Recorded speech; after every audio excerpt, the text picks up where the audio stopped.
What's up, everyone? What's up, PlayStation Nation? You are now tuned in to the What's Up PlayStation podcast. What's up? What it is? What it do? What's up? What it is? PlayStation, what's up?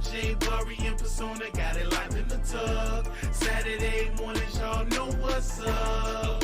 What it is? What it do? What's up? What it is? PlayStation, what's up?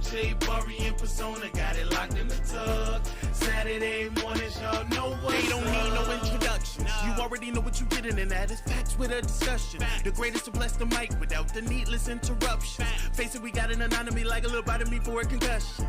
You know what's up, man. I mean it when I seen it. I was proud of these brothers. They entertain the people every week without cussing, and you don't ever hear the drama. They keep it clean on the podcast. Independent duo doing it big when they broadcast. Haters hate to see them doing positive things. PlayStation Nation got you, ain't it obvious, man? We pulling up every week and showing love in the chat. Unlike these other channels, these guys are showing their back like, what's up? What it is? What it do? What's up? What it is? PlayStation, what's up?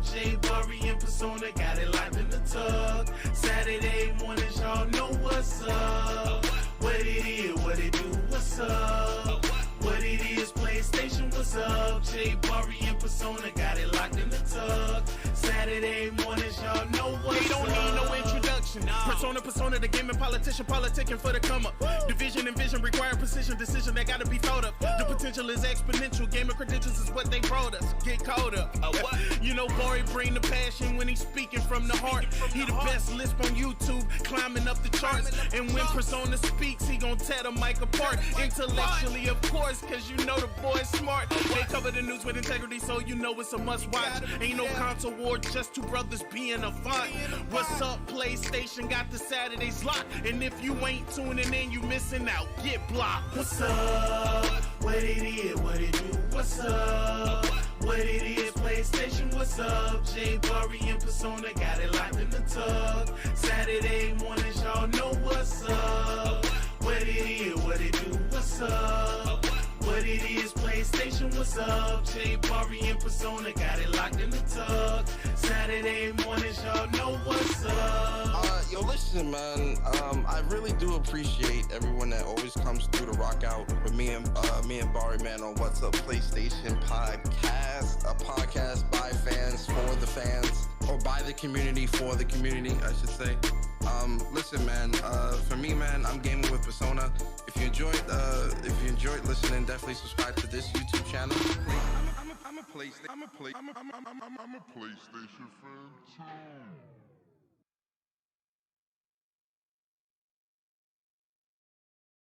Yo, what's up, everyone? What's up, PlayStation Nation? You are now tuned in to the What's Up PlayStation podcast. What's up?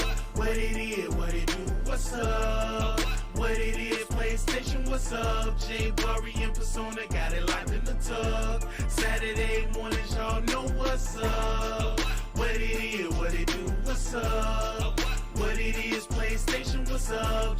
Bari and Persona got it locked in the tub. Saturday mornings, y'all know what's up. They don't need no introductions. You already know what you're getting, and that is facts with a discussion. The greatest to bless the mic without the needless interruption. Face it, we got an anatomy like a little bite of me for a concussion. You know what's up, man. I mean it when I seen it. I was proud of these brothers. They entertain the people every week without cussing, and you don't ever hear the drama. They keep it clean on the podcast. Independent duo doing it big when they broadcast. Haters hate to see them doing positive things. PlayStation Nation got you, ain't it obvious, man? We pulling up every week and showing love in the chat. Unlike these other channels, these guys are showing their back like, what's up? What it is? What it do? What's up? What it is? PlayStation, what's up? Bari and Persona got it locked in the tub. Saturday mornings, y'all know what's up. What it is? What it do? What's up? What it is? PlayStation, what's up? Bari and Persona got it locked in the tub. Saturday mornings, y'all know what's up. They don't need no introduction. Persona, the gaming politician, politicking for the come up. Division and vision require precision, decision that gotta be thought of. The potential is exponential, gaming credentials is what they brought us. Get caught up. You know, Bari bring the passion when he's speaking from the heart. He the best lisp on YouTube, climbing up the charts. And when Persona speaks, he gon' tear the mic apart. Intellectually, of course, cause you know the boy's smart. They cover the news with integrity, so you know it's a must watch. Ain't no console war, just two brothers being a font. What's up, PlayStation got the Saturday slot. And if you ain't tuning in, you missing out. Get blocked. What's up? What it is? What it do? What's up? What it is? PlayStation, what's up? Bari and Persona got it locked in the tub. Saturday mornings, y'all know what's up. What it is? What it do? What's up? What it is? PlayStation, what's up? Bari and Persona got it locked in the tub. Saturday mornings, y'all know what's up. Yo, listen, man. I really do appreciate everyone that always comes through to rock out with me and Bari, man, on What's Up PlayStation podcast, a podcast by fans for the fans, or by the community for the community, I should say. Listen, man. For me, man, I'm gaming with Persona. If you enjoyed listening, definitely subscribe to this YouTube channel. I'm a PlayStation fan too.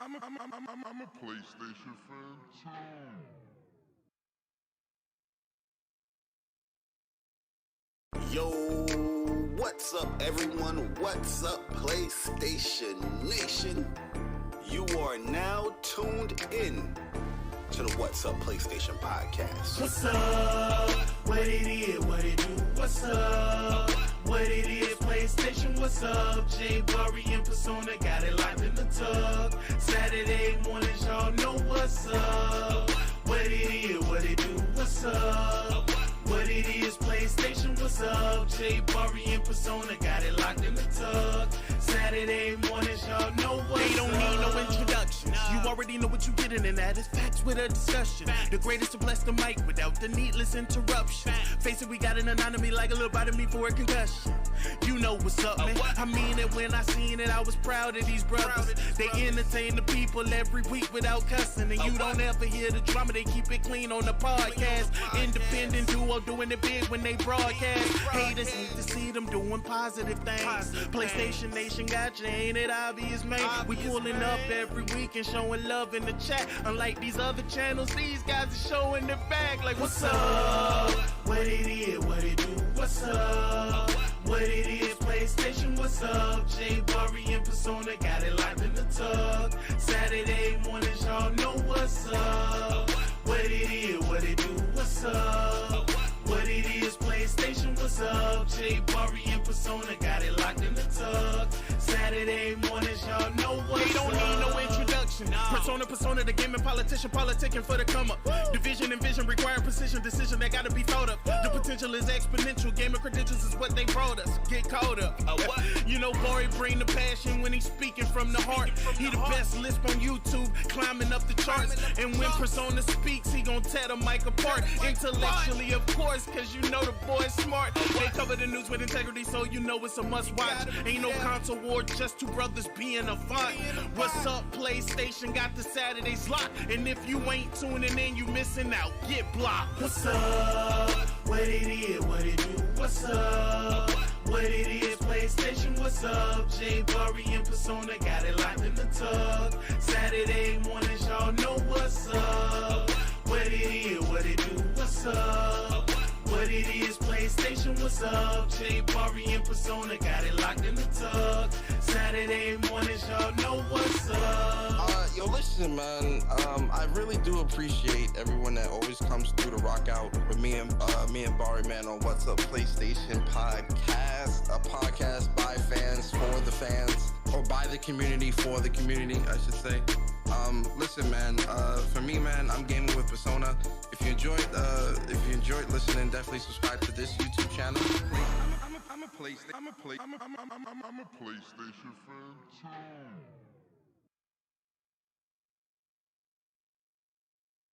Yo, what's up, everyone? What's up, PlayStation Nation? You are now tuned in to the What's Up PlayStation podcast. What's up? What it is, what it do? What's up? What it is, PlayStation, what's up? J Bari and Persona got it locked in the tub. Saturday mornings, y'all know what's up. What it is, what it do? What's up? What it is, PlayStation, what's up? J Bari and Persona got it locked in the tub. Saturday mornings, y'all know what's up. They don't need no introduction. You already know what you're getting, and that is facts with a discussion. The greatest to bless the mic without the needless interruption. Face it, we got an anatomy like a little bite of me for a concussion. You know what's up, man. I mean it when I seen it. I was proud of these brothers. They entertain the people every week without cussing, and you don't ever hear the drama. They keep it clean on the podcast. Independent duo doing it big when they broadcast. Haters hate to see them doing positive things. PlayStation Nation got you, ain't it obvious, man? We pulling up every week and showing love in the chat. Unlike these other channels, these guys are showing their back. Like, what's up? What it is, what it do? What's up?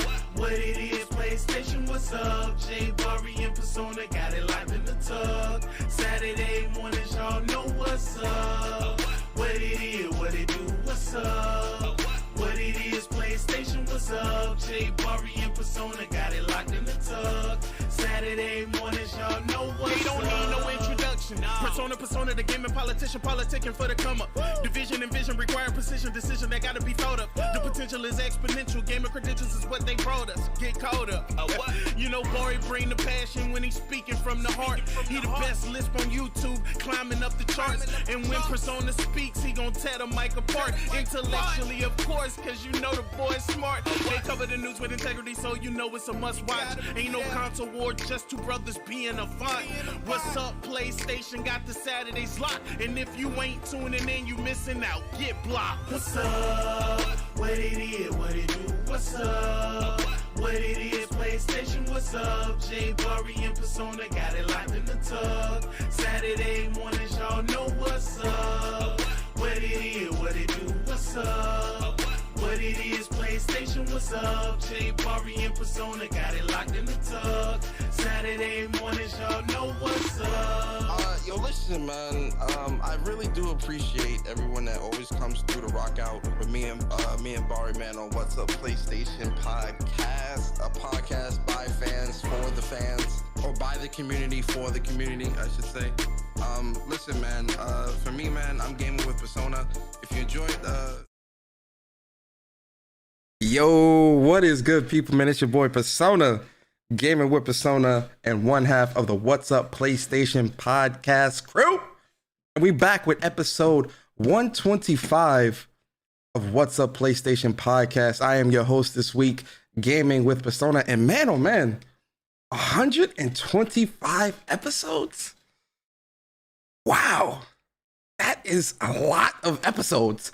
That is a lot of What's Up PlayStations. That's a lot of me and Bari, the best lisp on YouTube, giving you guys the news every week. So it feels good to make it to 125 episodes, man. Listen, this is going to be a great episode, man. It's going to be a lot of great news and a little bit of bad news that we got to talk about this week as well. Some sad news as well, but we definitely going to lay it all down. You guys know it's always going to be entertaining when we do it. And I think we're going to be getting Angry Bari this week. I think we're getting Angry Bari in rare form. We're definitely getting Angry Bari this week. I can't wait. But listen, ladies and gentlemen, we appreciate everybody here rocking out with us, man. Starting your Saturday mornings off right with the WUPS boys. Listen, just a bit of quick housekeeping. If you guys want to check out our merch store, wupsmerch.com, the link is in the description. Get yourself a nice official WUPS tee or hoodie or sticker or whatever.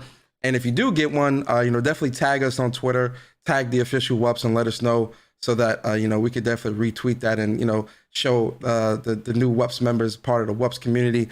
And listen, if you also want to become a member on the channel, join the WUPS Nation.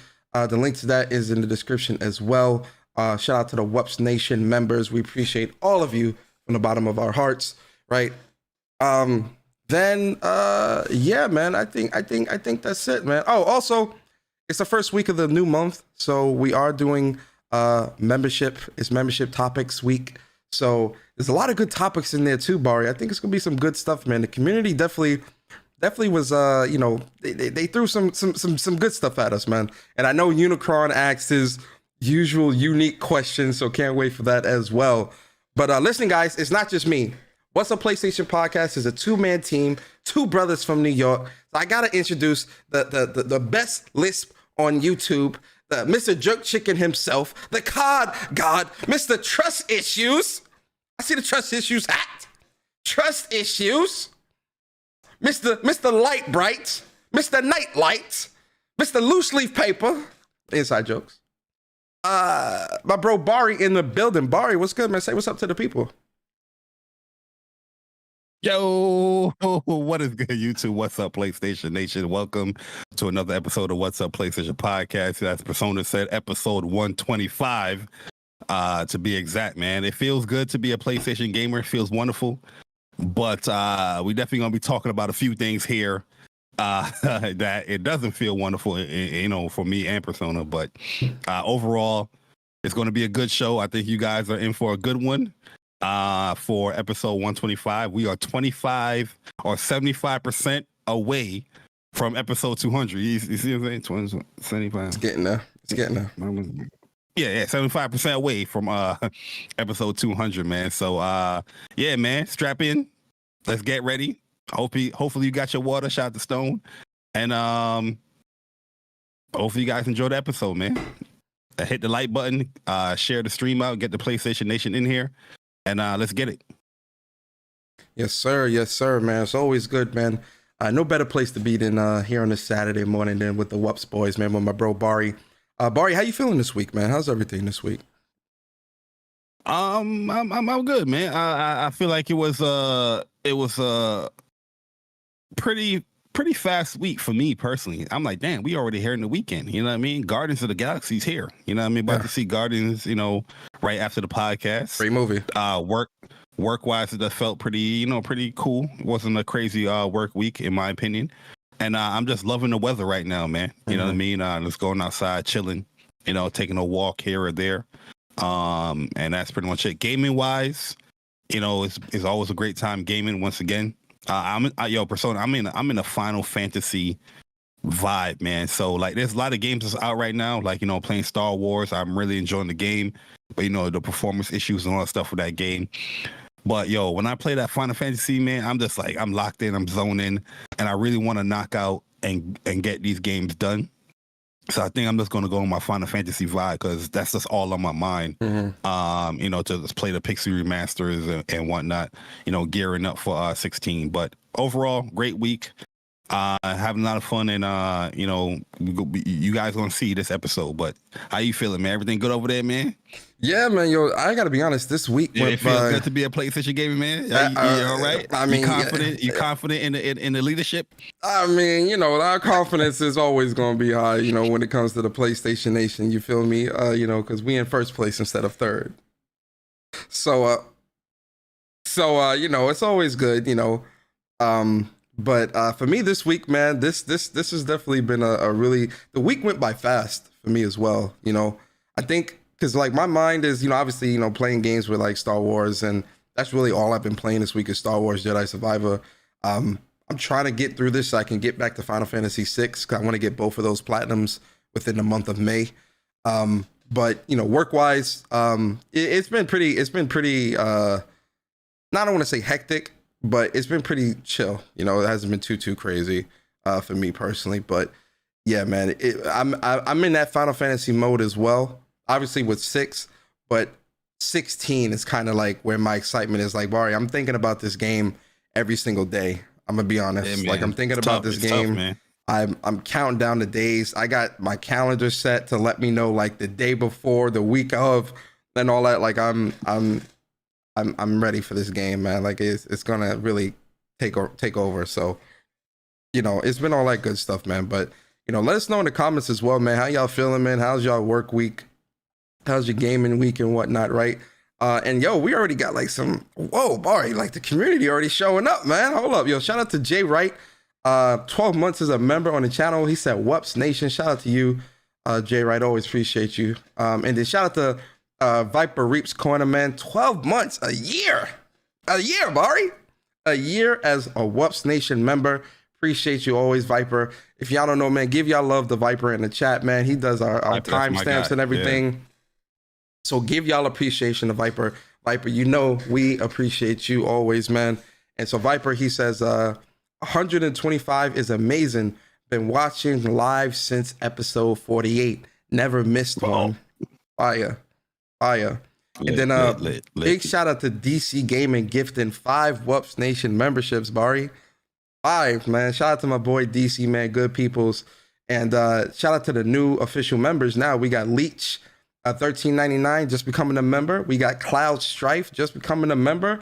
Verge Brizzle, becoming a member. It's all yes, time. Sir. Yes, sir.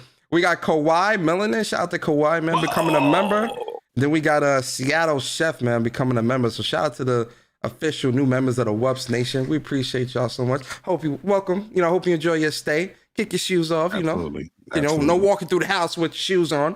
We don't walk through the house with our outside shoes on. No, leave them at the door. And if you got messed up toes, leave them socks on. Leave them socks on. Absolutely.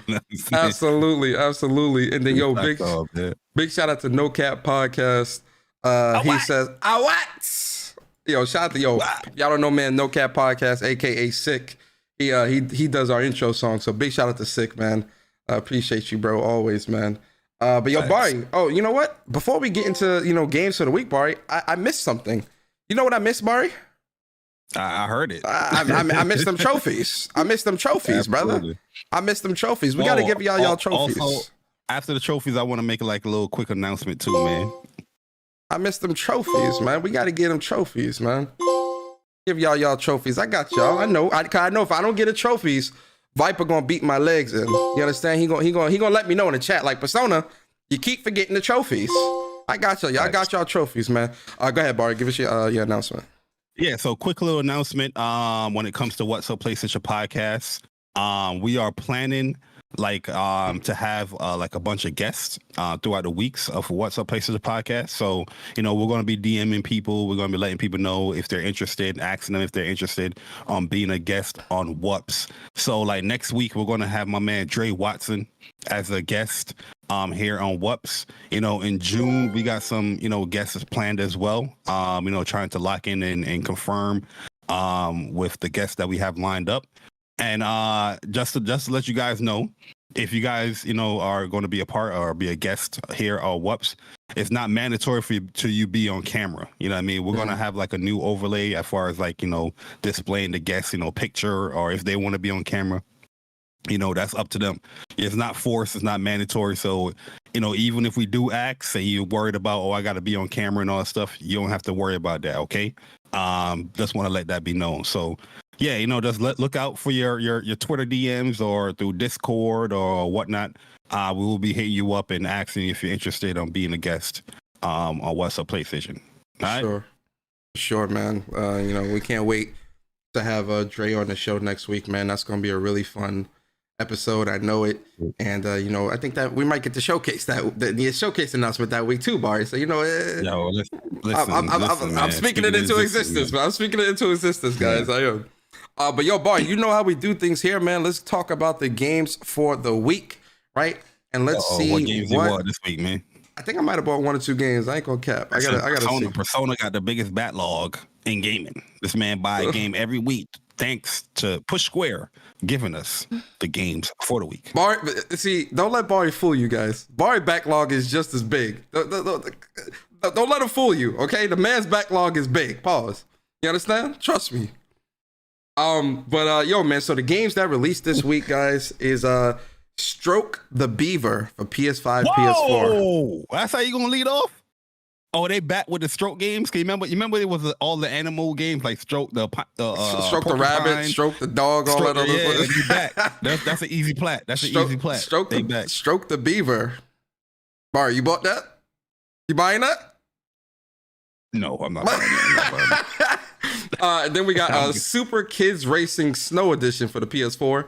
We've got Age of Wonders 4 for the PS5. Arcade Archive Techno Night for the PS4. Omega Strikers for the PS5. The Strap Winter for the PS4.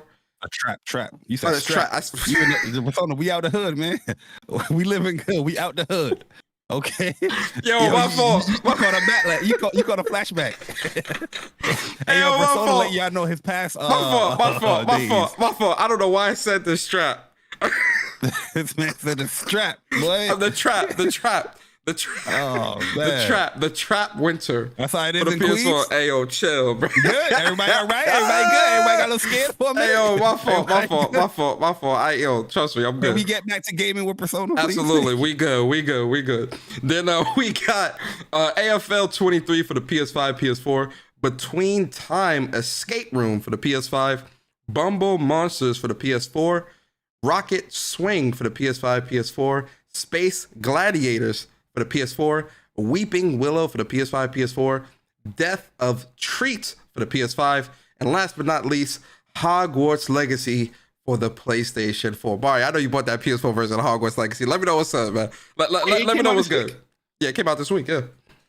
What? That's why there was so much commotion about it. Don't you get it free if you have the PS5 version ready? No, I don't think so. What? Why would I?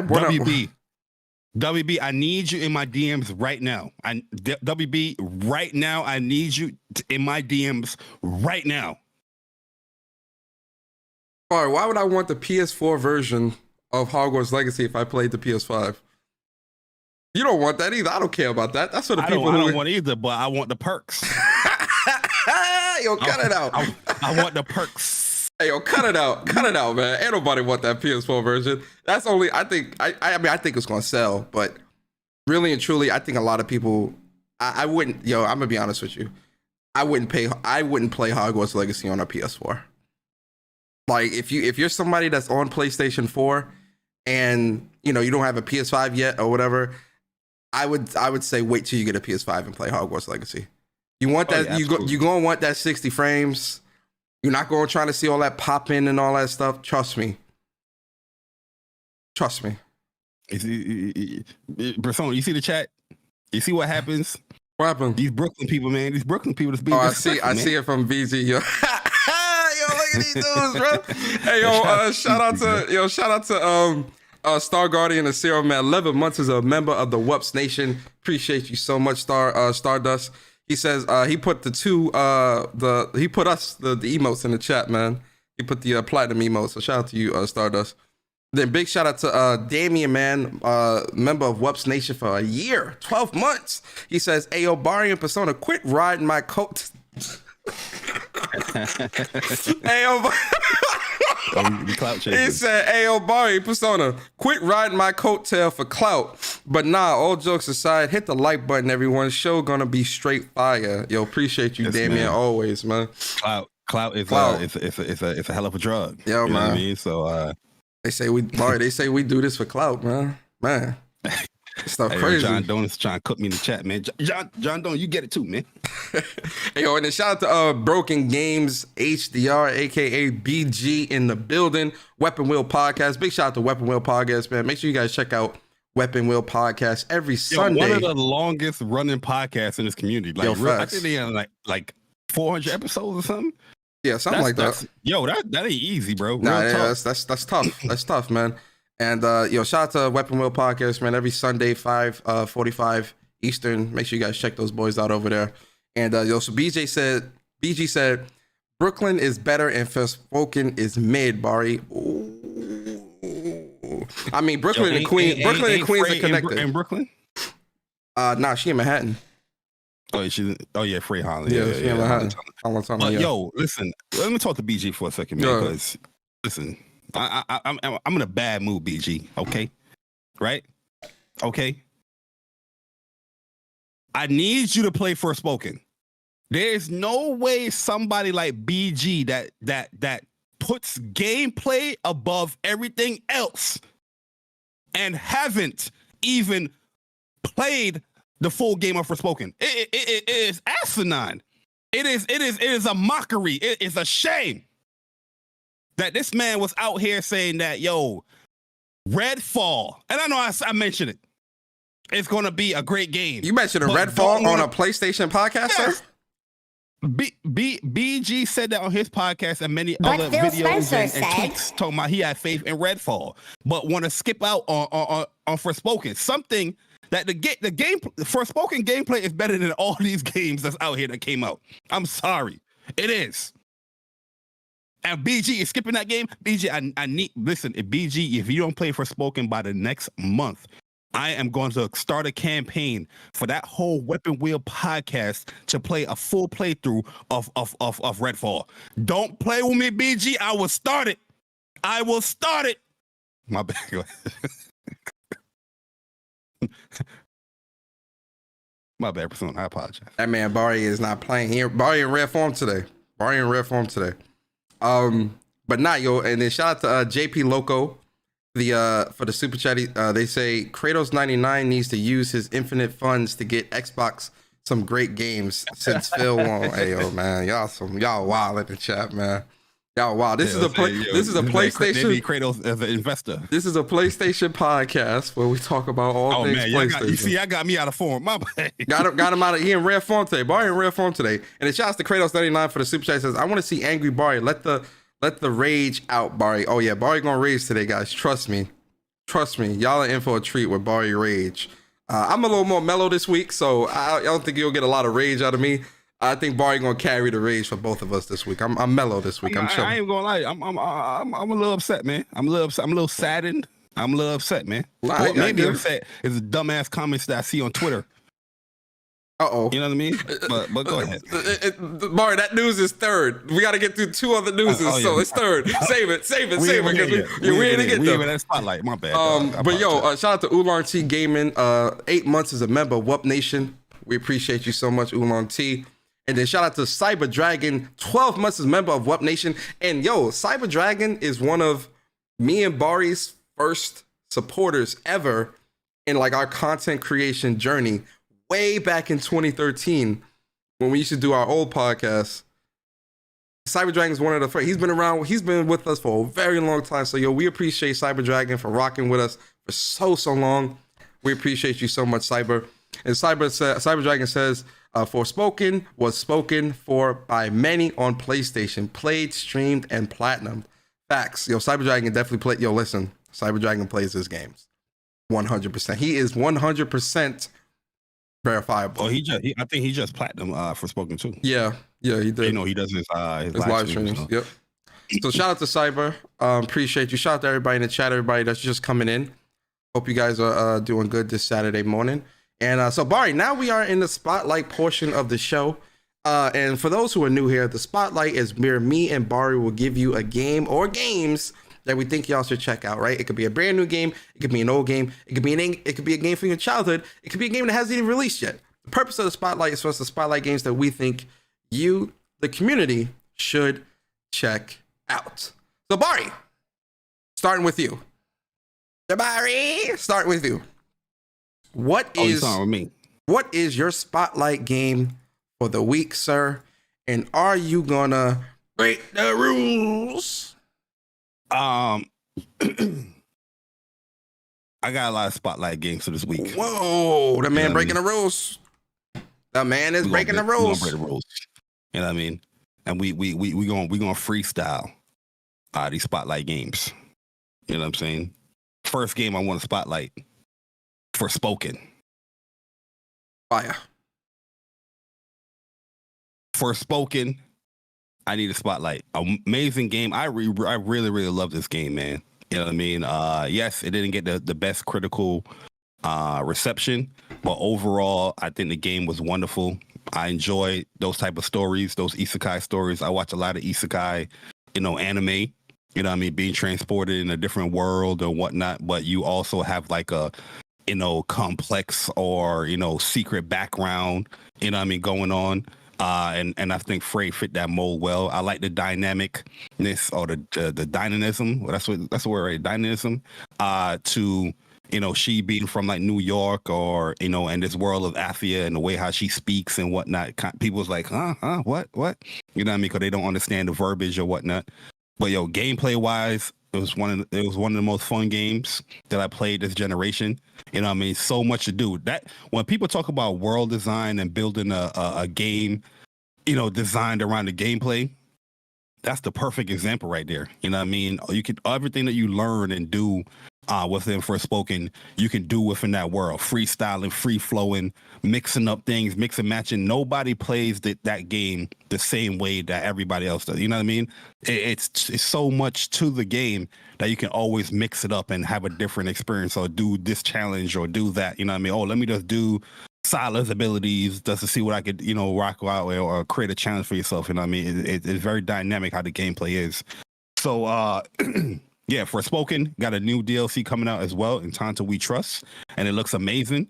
If you didn't play the game or don't know the story, I highly suggest you do it before that DLC comes out, because listen, the screenshots, the videos, the clips, it's going up. It's going up bright and early too. You know what I mean? So if you want the people that care about spoilers and whatnot, get that game done. You know what I mean? And if you're looking for a PS5 game, play that shit.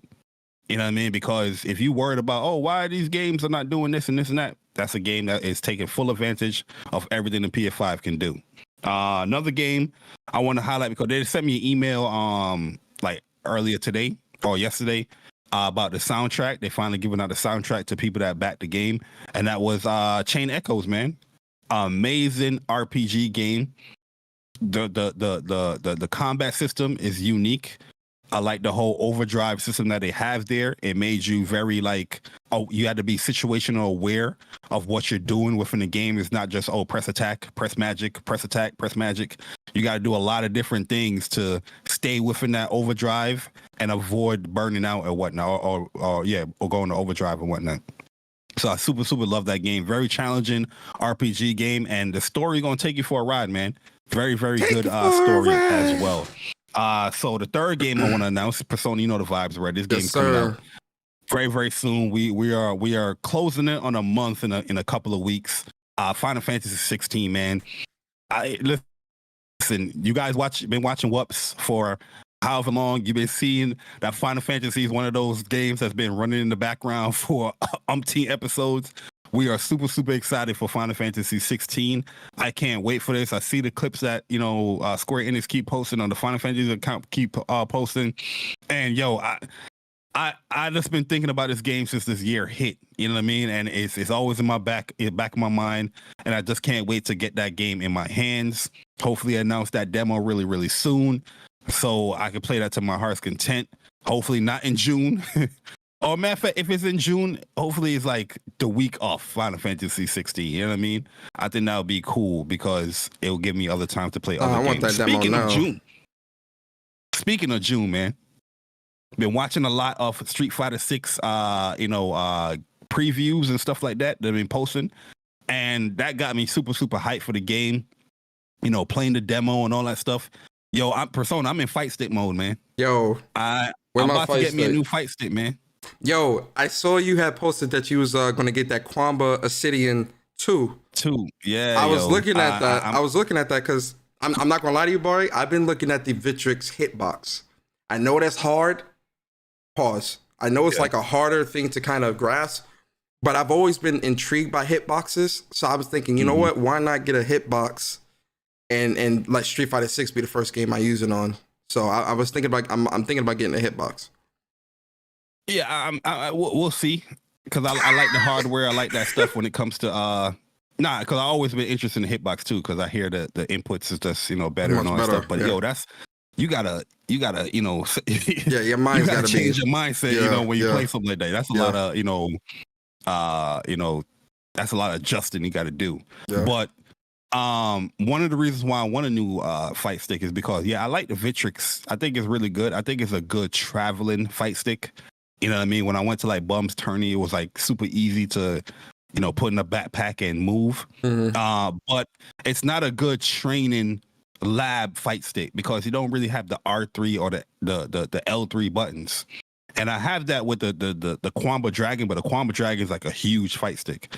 So I was like, you know what? Let me get a new fight stick that have those functionalities where I can train properly, because I haven't really like trained like that because of the Victrix. They don't have that R3 where I use the CPU to do certain things, and I want to get back into that mold and doing that. So I want to get that new Quamba, you know, and I like Quamba because like I said, Quamba Dragon is a great stick, very premium stick. I might be doing a giveaway of that stick too if I get this Quamba Obsidian too. Most likely I will. Yeah. But yeah.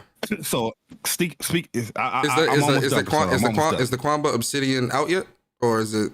Yeah, it's out. It's like $300. It's like $300. It's out. I'm gonna look at it. But it's mad compact. But you can store stuff and it looks really, really good. Okay.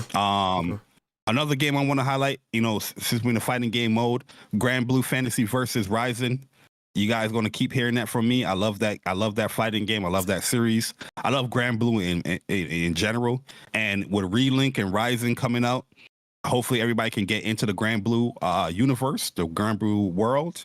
And, you know, hopefully they give people, you know, the fighting game a try, you know, with a rollback and all that stuff coming. Very disappointed the beta is not coming this month, but at the end of the day, that still can't knock my excitement to play, you know, Ryzen, because it just looks really good. I like the updates. I like everything's going on. And Relink, you already know the vibes. We'll probably do some streams with that game. You know what I mean? Co-oping and going through these dungeons, fighting these primal beasts and all that stuff when it comes to Relink with the 4-player co-op. But I want to highlight this game too, man. It's a PSVR game, Persona. Yeah, I'm going in. I'm pulling up Persona this week. The game is called like Hubris, and I just seen the article about it today. I know the article came out last week, but I just seen it today, so that's my bad. It's like a sci-fi adventure PlayStation VR 2 game that comes out this May, and it looks really, really good. Visually, it looks stunning, and also it gives me that Farpoint vibe, you know, that sci-fi type game on PSVR 1, and I really, really love Farpoint. So I'm reading the article about this game. I'm like, yo, this looks pretty good. You can swim it underwater. You know what I mean? Have verticality going on. It's just a super, it looks like a super fun game, man. So yeah, if you guys have VR 2, and if you know what I'm talking about, I'll drop the link to the article in the chat. It's called like Hubris. And it looks pretty cool if anybody have VR and all that stuff, man. Mm-hmm. But yeah, that's pretty much it that I want to spotlight. Matter of fact, I lied, Persona. Look at her. I lied. Yeah. Huh? Go ahead.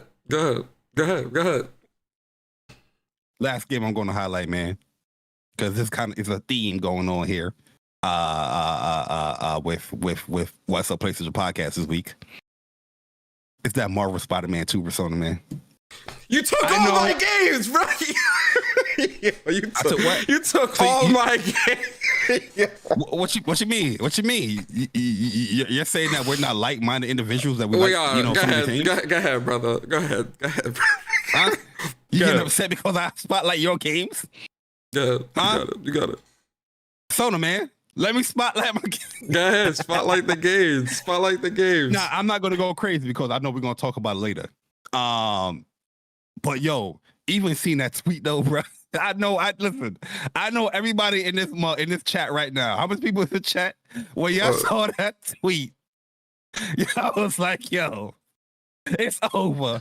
Now you read the tweet, like, oh, look. You know what I mean? But you can just tell anything Spider-Man that pops up on your timeline, on whatever, YouTube, Twitter, the excitement is about to go crazy. This game is about to go crazy, bro.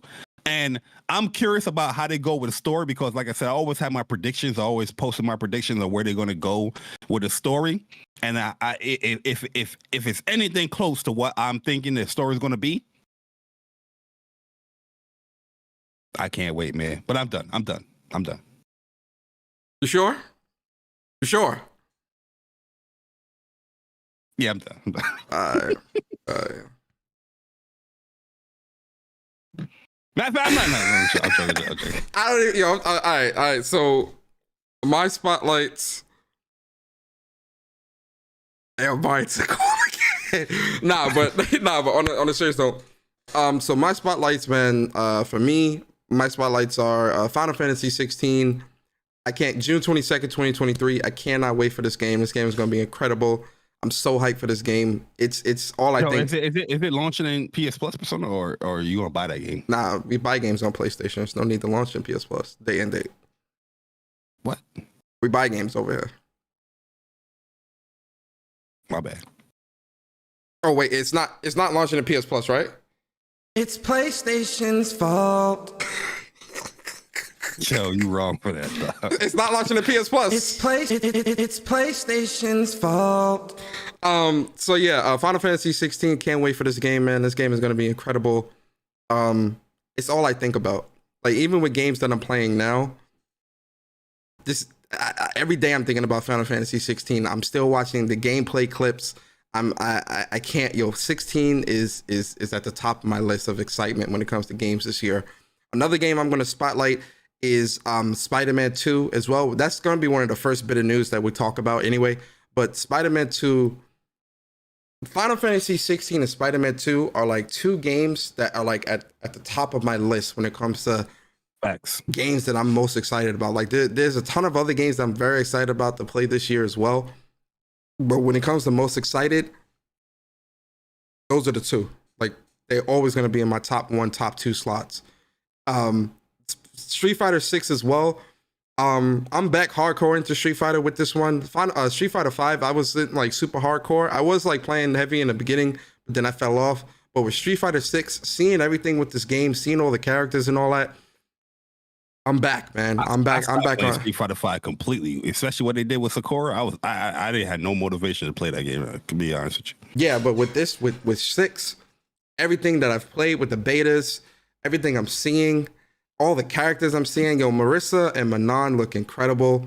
Really, all the characters look incredible and viable and look great. But Manon, Marissa looks incredible. Lily looks great.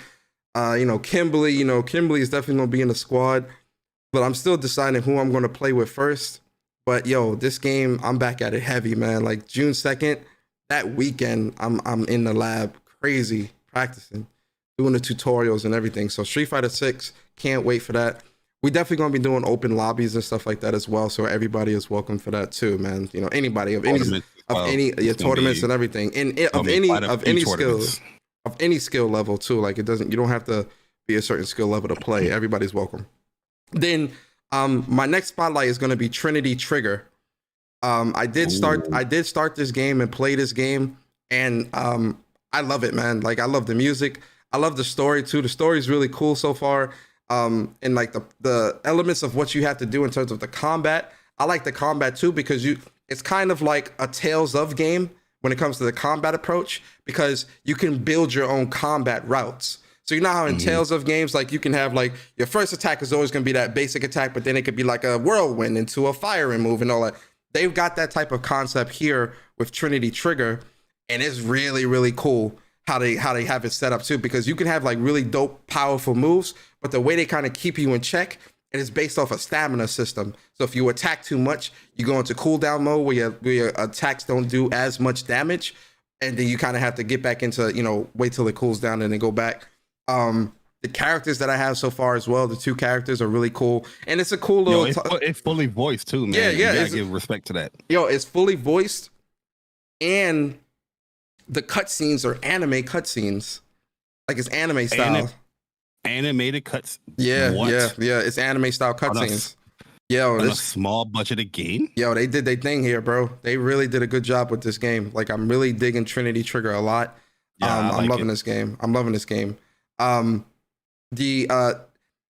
of hesitant to spotlight this bar, but I'm gonna spotlight it anyway because they did put out a patch. Star Wars Jedi Survivor. With caution. I'm spotlighting this with caution because I love Star Wars. Like I'm a big Star Wars head. I've been that way since I was a little boy, right? With the OG Star Wars movies. I've always been like a big Star Wars fan. And so with this game, Star Wars Jedi Survivor, I love Fallen Order too, even though it had like its bugs and its issues. Jedi Survivor, even with its bugs and its issues, I really do love this game a lot, man. Like this game is really dope. The story is incredible. The enemies, the combat, the world is great. It's just that performance for me, man. They did a good job with putting out the patch this week, which addressed a lot of those issues.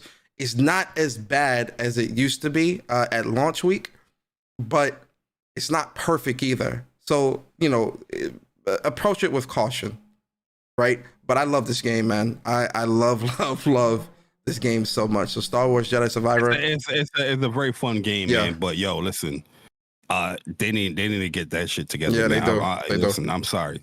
No, they do 100%. It took me out of it. I ain't even gonna hold you. Yeah, I can fight through it, but go ahead, bro. They got to fix that performance mode. That's unacceptable. Unacceptable. On a visual level too. On a visual level, all that, it's unacceptable. So that's definitely why I'm saying I'm spotlighting this with caution and saying that there's still performance issues and things like that. So buyers beware, right? And then my final spotlight, Bari, is actually a game that we're going to talk about later in the show, and you'll go more in depth with it. But Convergence, a League of Legends story. This is a game that I've been having my eye on for quite a while. And now we finally got a release date with this game. It's coming out in May, and I'm digging the combat and the story and all that stuff with this game. So this is a game, we'll talk about it later in the show, but that's definitely a spotlight, and I think you guys should a game you guys should definitely keep an eye out on and pay attention to as well. Yo, I like what they're doing with all the little small games that they having. Real talk, I know it might not be this, but I feel like it's leading up to Project L fighting game, even though out there a lot of people not gonna play their fighting game, but it's still the same characters and all that stuff. Mm-hmm. That's how I'm viewing it. You know what I mean? So I agree. It looks cool. I like it. I like it look too. It looks really cool. Yeah, it looks dope. It looks dope. I say good and cool together. It looks like gold. But if you made it through our spotlight so far, we're gonna give you some more trophies, man. You deserve a little more trophies, man. Those are some long spotlights, but this is what happens when you're, talking to gamers that love the game. Oh, Bari, I think some people call us cloud chasers too. I don't remember. But how dare they? How dare they? Right? So crazy, cloud chasers. But Bari, we in the news, man. We about to talk about this news, guys. And the first thing we definitely about to talk about is definitely going to be Spider-Man 2 prequel comment. Now, Bari, I gotta be honest with you. When I seen the notification from PlayStation and it said Marvel Spider-Man 2, all I saw was Marvel Spider-Man 2, and I got hyped. I clicked that. I clicked that so quick. With that, bro. Trust. I clicked that so quick. I thought, I thought it was gonna be like a Marvel Spider-Man 2 state of play announcement or something like that, or a new trailer, a teaser for the trailer, or something like that, right? I got super excited, but I do think that this is also. Obviously, the announcement and seeing gameplay and all that is what we all want to see. But I think getting this prequel comic is also really good as well because it's setting up the story. And this is going to be, this is a prequel to the story that we're going to get with Spider-Man 2, the game. But we also get an announcement of a new villain that if we're getting a villain like this in this prequel, I think Kraven is a lock, Bari. But let's talk about it, right? So there is going to be a Marvel Spider-Man 2 prequel comic that was announced and is free for Comic Book Day. Comic Book Day is today, by the way, guys. So if you go to your local comic book store or whatever and see if you can get this comic for free, you can also go to the Marvel Ultimate comic book app and download this comic as well. But just to give you a quick synopsis, Bari, and then we'll talk about it. Just to give you a quick synopsis of what's going on with this within this prequel for the Marvel Spider-Man 2. Is in this story, their lives collide and talk about Peter, Miles, and MJ in their attempt to balance their responsibilities to the city and each other. They keep coming back to one of the main themes of the comic: is magic real? Because in this action-packed issue, a beloved supervillain makes its first appearance in our universe and appears to have supernatural abilities to defy mere webs and fists. It is none other than the Hood. So for those who don't know who the Hood is, I do have Wikipedia up for you guys so we can talk about it. Old school. Very old school villain, but just to show you guys who the Hood is really quickly. So the Hood, who is Parker Robbins, is a supervillain appearing in the American comic books published in Marvel Comics. He originally was a character that was introduced as a self-owned limited series, which started with the Hood #1 in July 2002. Robbins was originally a petty criminal until he had an encounter with a Nasanti demon, which he defeated and robbed of its hood and boots, gaining superpowers in the process, such as levitation, invisibility. As the Hood, he became a well-known figure in New York City criminal underworld and eventually formed his own crime syndicate. Ari. Yo, Bari. I like, you know why I like this? Because I like what Spider-Man does in 2018, because they highlight a lot of like smaller, you know, B tier, C tier villains. Like the Hood is really cool because I look at the overall setup. Like, yeah, he's gonna be a part of Spider-Man, Marvel Spider-Man 2, but it helps introduce More a lot people. of other characters. You know what I mean? Like one of the characters I know Insomniac is going to introduce this character. There's no way you're in New York. Daredevil. Absolutely. You see the You have little to. cameos and Easter eggs already. Spider-Man 2018. Yep. And Daredevil kind of ties with the Hood as well. You know what I mean? The Hood, like super, not like the best origin, but he's kind of they made him kind of like a cooler character. You know what I mean? If you don't know him as the Hood, they also call him like Demon Boy or whatnot because of the hood that he took. But I like the fact that they highlight a lot of that stuff. You know what I mean? The smaller villains get into a lot of the nuances of a lot of Spider-Man, you know, characters. Spider-Man got a lot of characters that they can just cycle through. And typically, you know, a lot of video games, they go for the big dudes, you know what I mean? Like the big villains. But I like the fact that they highlight a lot of these smaller villains. Yeah, and I think with Spider-Man 2, you know, especially seeing like what we're seeing with this prequel comic and this prequel issue, they're definitely digging in that Spider-Man villain bag, right? I wouldn't be surprised if we see Mobius or something like that, make an appearance or something like that, or we see you know, Lizard and all these other characters. But seeing that they're bringing the Hood, man, I'm gonna be honest, man. I think Craven is a lock, man. I'm like 98% there. Like, yo, Craven is a lock, and we about to see like some type of crime syndicate being formed where Craven is going to be the leader. I don't think they're going to make Hood the leader. Craven's going to be the leader, and it's going to be a myriad of other Spider-Man villains that are. Oh no, the Hood gonna be like some side mission stuff. You might have like some outposts of people like, you know, that he is like converted or whatnot. You know what I mean? He's not like I say, not like a major crazy you know, villain. But overall, there's some important stories that you had in there. But I like it, man. I think it can also tie to what's the name, Kingpin as well. There's so much stuff that it's all interconnected. You know what I mean? So yeah. So did you download the comic yet, or buy it, or go to? Oh, no, I didn't download it yet. I got Marvel's Ultimate Unlimited. I've been subscribed to that joint for years, like umpteen years. So yeah, I'm about to check it out. Yeah, and download it for sure. Yeah, definitely. You know, guys and girls, man, make sure you guys do check that out, man, because really and truly, this is our first taste of what we can expect with Spider-Man 2. Low key, when I was reading the article, I thought it was going into Mephisto, not Mephisto, Mysterio, because, you know, like you're dealing with Captain Watanabe. You know, she end up becoming the Wraith because, you know, she witnessing Mephisto and she end up stealing some of his gear. But I thought it was going to play along with like, it's perceived to be real magic or whatnot. But the fact that they even go into like, in a supernatural form, like I said, it opens a lot of doors for other side stories or other characters to be incorporated within the story, you know what I mean, or expand the world. Like they said, they're trying to build like a Marvel universe within the gaming, you know, within the Insomniac gaming world. So it's cool to see like a small tier villain like that being incorporated. So I'm also happy. just to let people know, this comic book is free. You don't have to pay anything for this. This is completely free. Yeah. If you go into your local comic book store and they have it, it's free. If you go to the Marvel app, the Marvel Unlimited comic book app, and try to download it or try to read it or whatever, it's free. Like, you don't have to pay anything for this. So I think that's really good on them for doing that. But again, you know, we're getting our I'm definitely reading this like over the weekend. We're getting our first taste of Marvel Spider-Man 2. Like we're this is our taste. And you get to see more interactions with Peter and Miles and all that. So yeah, I'm down for it. I'm with it. I'm down for this, man. So I'm very, very, very excited about this as well. So definitely let us know, you know, if you guys do read it or whatever. Not exactly what we wanted with the tweet, but overall, like if you're a Spider-Man fan, if you love Spider-Man, like myself, Persona, yeah, I love stuff like this. Yeah, I like this. I said, I have Marvel Unlimited. I read these shits all the time. So yeah, I'm very excited about this. All right, we got a surprise game announcement this week that I'm gonna be honest.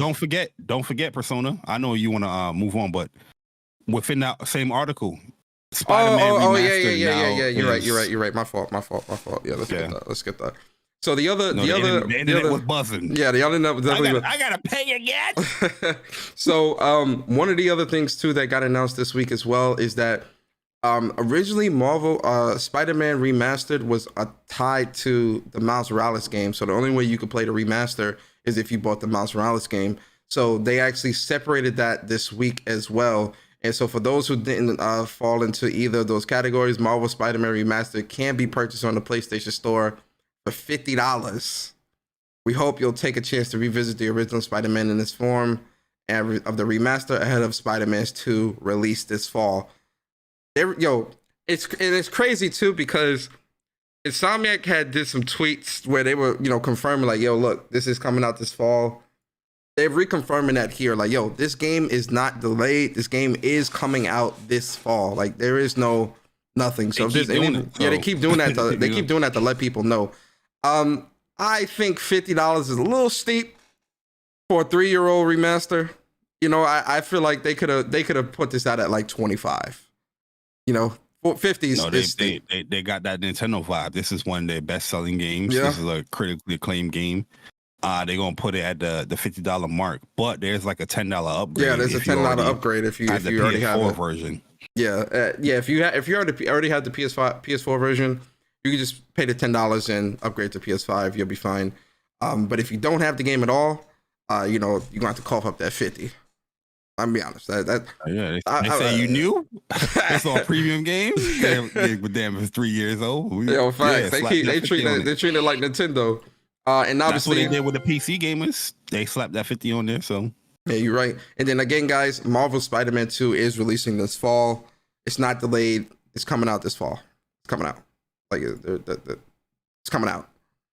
But yo, Bari, let's move on, man. Yo, listen, we got a surprise game announcement this week, Bari, that I'm not gonna lie. This really, really, really, really intrigued me, and I want to get your thoughts on this, right? So we got this new game announcement for this game called Chrono Odyssey. Bari, they've been playing. They've been playing with games this week, Bari, with the names. With PlayStation been playing because I saw Chrono and I thought, wait, Chrono Trigger, Chrono what? Like a new Chrono game? And I'm like, yo, Chrono Odyssey, is that a new Chrono Trigger type game? Like, what?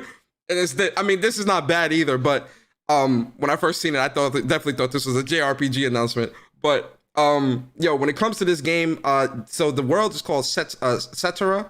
And the combat is very heavy action based. And you also have the power of time. So this is a game where you'll be able to like rewind time or slow down time and things like that as well within your combat. And then this is an MMORPG. So I'm gonna let the trailer rock while we talk about this, Bari. Give me your thoughts on this, because I know you've seen the trailer. We was talking about this earlier. So give me your thoughts on this, man. Now, granted, guys, as well, y'all see that at the bottom.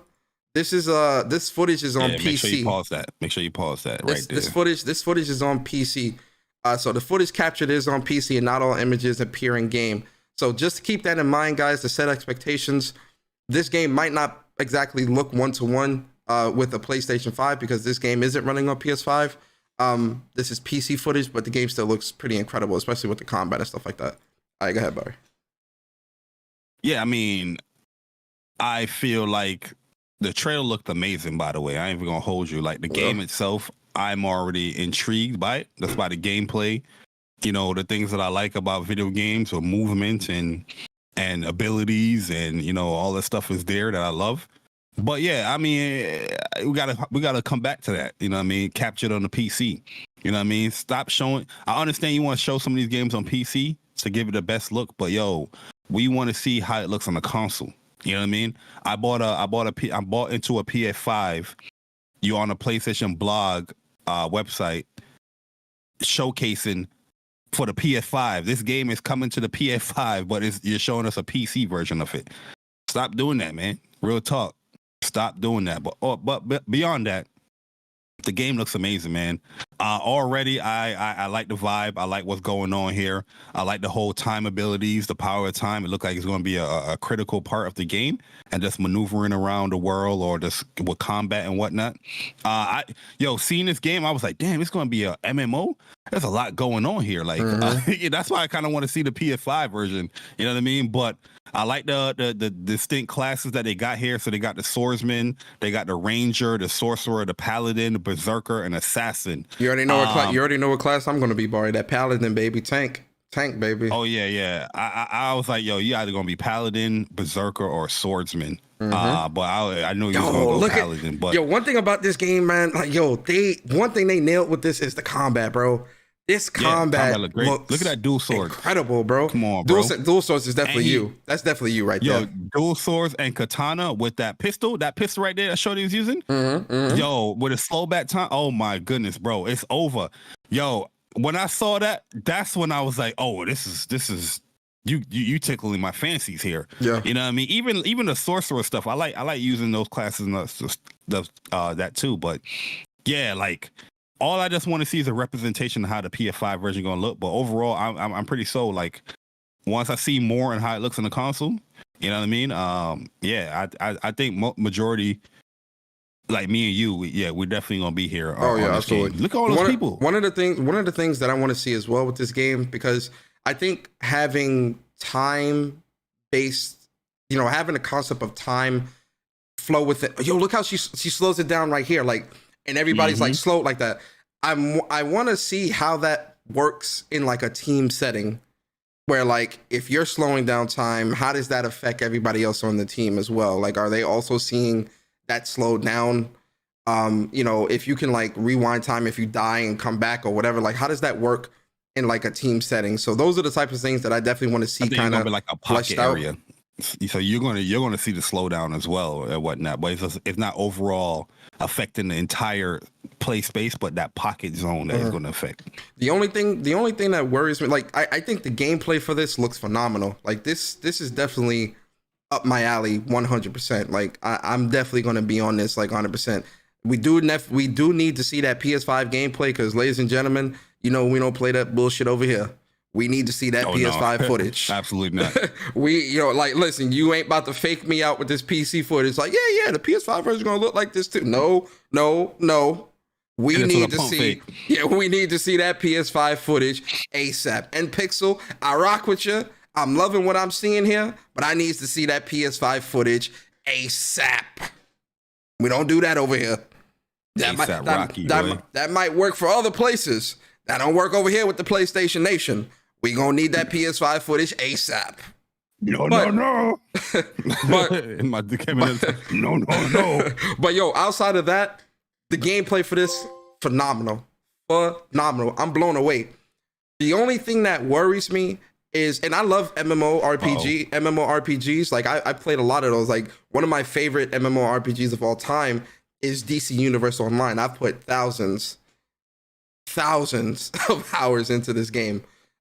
So my whole thing is just like the support. What's that roadmap look like? What's the end game look like? Are there going to be dungeons? Are there going to be raids? What's the, and obviously this is just like they're just showing us something to get us excited. I'm sure we'll get more later.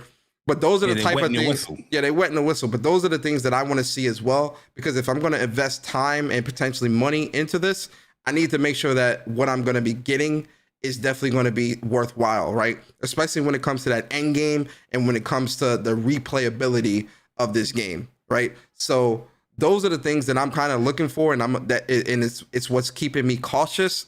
But the combat, the world, everything that I'm seeing, it looks dope.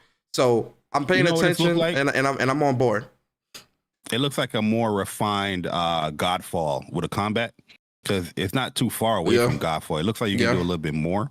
It looks more detailed too. Like it's a prettier looking Godfall. Godfall looked good. But even the slide that she did is like very reminiscent of like it, but it's just more classes and more uniqueness to it. Mm-hmm. Yep. So that's Chrono Odyssey, guys. Let us know how y'all feeling about that as well. I'm digging it, man. I'm digging it. There's no date or anything for this. Hopefully, we might see more of this at PlayStation Showcase or at Summit Game Fest or something like that. Who knows? But there is no date for this yet. So, Yo, Dre said y'all don't play no MMOs. Where was that with Babylon Fall? That was an MMO. Yeah, and I was playing that. All right, Bari. All right, Bari. It's time. Uh-oh. It's time, Bari. It's time for angry. It's time for Angry Bari to come out. It's time for Angry Bari to come out, man. It's time for Angry Bari to come out, man. Go ahead. Woosah. Let me set it up, and I'm gonna let you talk. So, ladies and gentlemen, obviously we got some really sad news. We had just got this yesterday evening, but unfortunately, PixelOpus, who are known for making the games Entwined and Concrete Genie, they are closing their doors, and they put a message on Twitter where they said, "Dear friends, our PixelOpus adventure has come to an end. PixelOpus adventure has come to an end. As we look to new futures, we wanted to say a heartfelt thank you to the millions of passionate players who have supported us in our mission to make beautiful, imaginative games with heart. We are so grateful." I'm gonna let Bari take lead here. So Bari and PlayStation did confirm as well that they are shutting down. There was a specific article, I have to find it, but go ahead and talk, Bari, while I find the article. You want me to send it to you, like the quote? Yeah, send it to me. Yeah, actually, no, I think you sent it to me on Twitter. In the message. Let me see. No, man. All right, so let me just read the message. You want to read it? Yeah, let me just read it real quick. All right, so PlayStation did confirm that PixelOpus is being shut down, and PlayStation spokesperson did say PlayStation Studios regularly evaluates its portfolio and the status of studio projects to ensure they meet the organization's short and long-term strategic objectives. As part of a recent review process, it has been decided that PixelOpus will close on June 2nd. It's not a good look. Go ahead, Bari. It upset me, man. Really, truly, I was really sad seeing PixelOpus close down, or that tweet that they said, because looking forward to their third game. They was working with like Sony Animations or Sony Pictures or whatnot. So, after playing a game like Concrete Genie, that was beautiful, gorgeous game, fun gameplay, really, really cool story with a nice message, deep message. I was like, oh man, it looked like their next game is going to have a little bit more budget, and they're working with like Sony Pictures. So yeah, it's going to be even more beautiful or more artistic or imaginative, like what they were saying. So when I saw it, I was like, damn. Another one, like another studio that I like, and they're closing down, and a lot of questions came to my mind. I was like, all right, what's the reason of them closing down? PlayStation came out and said their thing here, saying that they evaluate portfolios and studio projects to ensure they meet organizations' short and long-term strategic objectivities, right? Or what they said. Objectives, my bad, right? And I'm just like, Concrete Genie came out when? 2019? Possibly. Yeah, 2019. Yeah, 2019. Entwine came out like in 2014. It was like beginning of PS4 days, which was like cross-buy and all that stuff. So yeah, a small studio like that, they do take a long time to create their game. So I do understand those type of business metrics and whatnot. But at the end of the day, they're a small studio. The funding is not like super, super large for them to create a game. You know what I mean? I've seen many, many larger studios from PlayStation that take way longer to create a game. You know what I mean? Those studios are still up and still going. I just feel like, I hope this is not the fact of the matter, is that PlayStation, their live service push is causing them to close down some of these studios. Oh, PixelOpus, they don't really make us that much money. They take super long to create this game. We want to allocate all those funds to something that you know, we want to push with live service or something else or whatnot. But I don't want the uniqueness of studios like this that PlayStation have to go away. You know, because like I said, I personally like this game. As much as I want live service stuff and live service games and big titles and big AAA games, I don't want that stuff that PlayStation that have, like, just like no different with Japan studios, a lot of unique titles that come out. You know what I mean? I don't want that stuff to go away from PlayStation. Yes, is it the majority of people buying that stuff? No, it's not. But even with PixelOpus and what they tweeted, they said millions of fans that supported their games. That's telling you that millions of people bought their fucking game. You know what I mean? How many indie devs you're seeing say stuff like that? Millions of people supporting their games. So obviously they have a fan base. They have a support structure or support base going on there when it comes to their game. You know what I mean? So yeah, it frustrated me, especially when I see the stupid comment tweets that people were like, well, nobody bought their game. Stop projecting. Stop speaking for people. You know what I mean?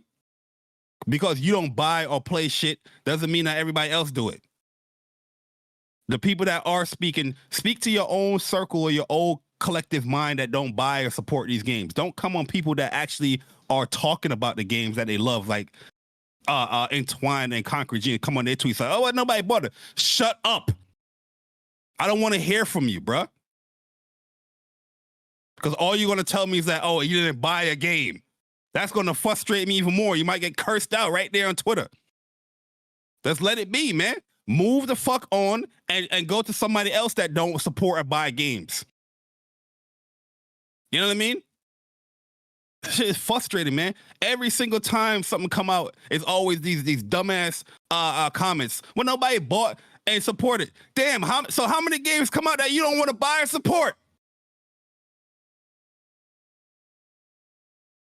But then you want to talk about PlayStation uniqueness and PlayStation creating, PlayStation taking risk and taking this.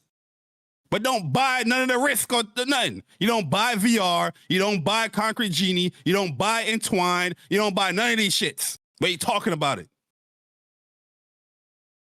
God damn, man. And then when you hear the studio close down, it's like, well, they deserved it. How they deserve it? You don't play nothing. How you know? Is the game good? Is the game bad? How would you know? God damn, man. It pisses me off, Persona, man. Every goddamn time. Well, they deserve it. How you know? Did you buy the game? Did you play the game? Did you give it a go? Did you even download it through PlayStation Plus?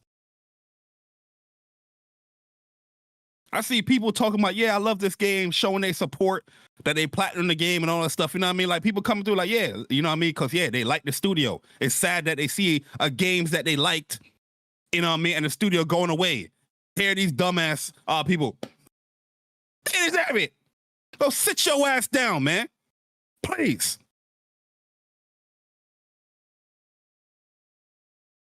God damn, man. It's too many of you inexperienced, don't play. This game ain't good. This game ain't that talking in this goddamn community, man. You don't play shit. You don't play shit. You don't buy shit. But always want to talk. Let the people that are experienced, that buy, that play these games, talk and give their feelings. Stop coming on these goddamn tweets and coming with your Debbie Downer or your non-experienced ass on these tweets, man. And then all of a sudden, one of these days, 3 years later, they're going to be like, oh, wow, I played this game. Why did the studio close? You know what I mean? Randomly, 5 years later.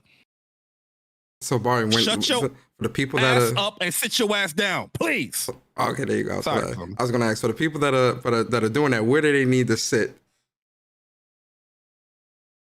Where do they need to sit like what? Sit your ass down. Yeah, they need to sit their ass down, man. Yes, sir. Yes, sir. Yo, bro, it's annoying, man. It's annoying, bro. The same thing they did with Japan Studios. Oh, well, nobody bought a projected. No, you didn't buy the games. You didn't play the games. God damn, man. first and foremost, Herman Hulse, Jim Ryan, because I've been saying this for a minute, man. Like, I feel like I understand the European push that's happening with PlayStation, but I don't want some of the other smaller studios, some of the culture of PlayStation go away. You know what I mean? I want that stuff to still be there, because that's why we became PlayStation fans. That's why we love PlayStation. I'm not saying that PixelOpus was like this huge, studio that everybody, ran to and played their games. No, but obviously they had a fan base where they come out and say there's millions of people that supported their games. That's there, and that uniqueness, you know what I mean? Because Concrete Genie is nothing like any other PlayStation game. You're out here painting to traverse through the world and solve puzzles and painting monsters and creatures to do certain actions within the world. That's mad unique. It's mad cool, and it had a cool story. It's a risk, you know what I mean, that they took, and I felt like it panned out because it even supported VR and all that stuff.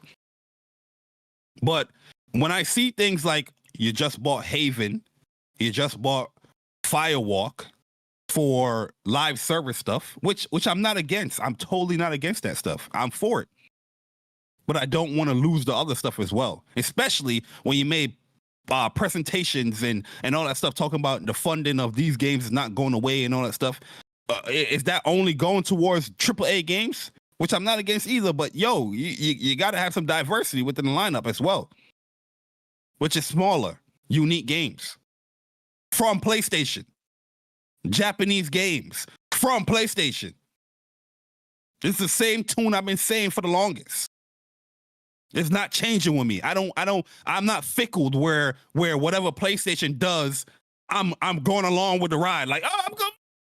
I'm not that gamer. I'm very old school. I have a stance. I know what I like, and I know what I want from PlayStation. When they deliver it, I praise it. When they don't, I'm upset.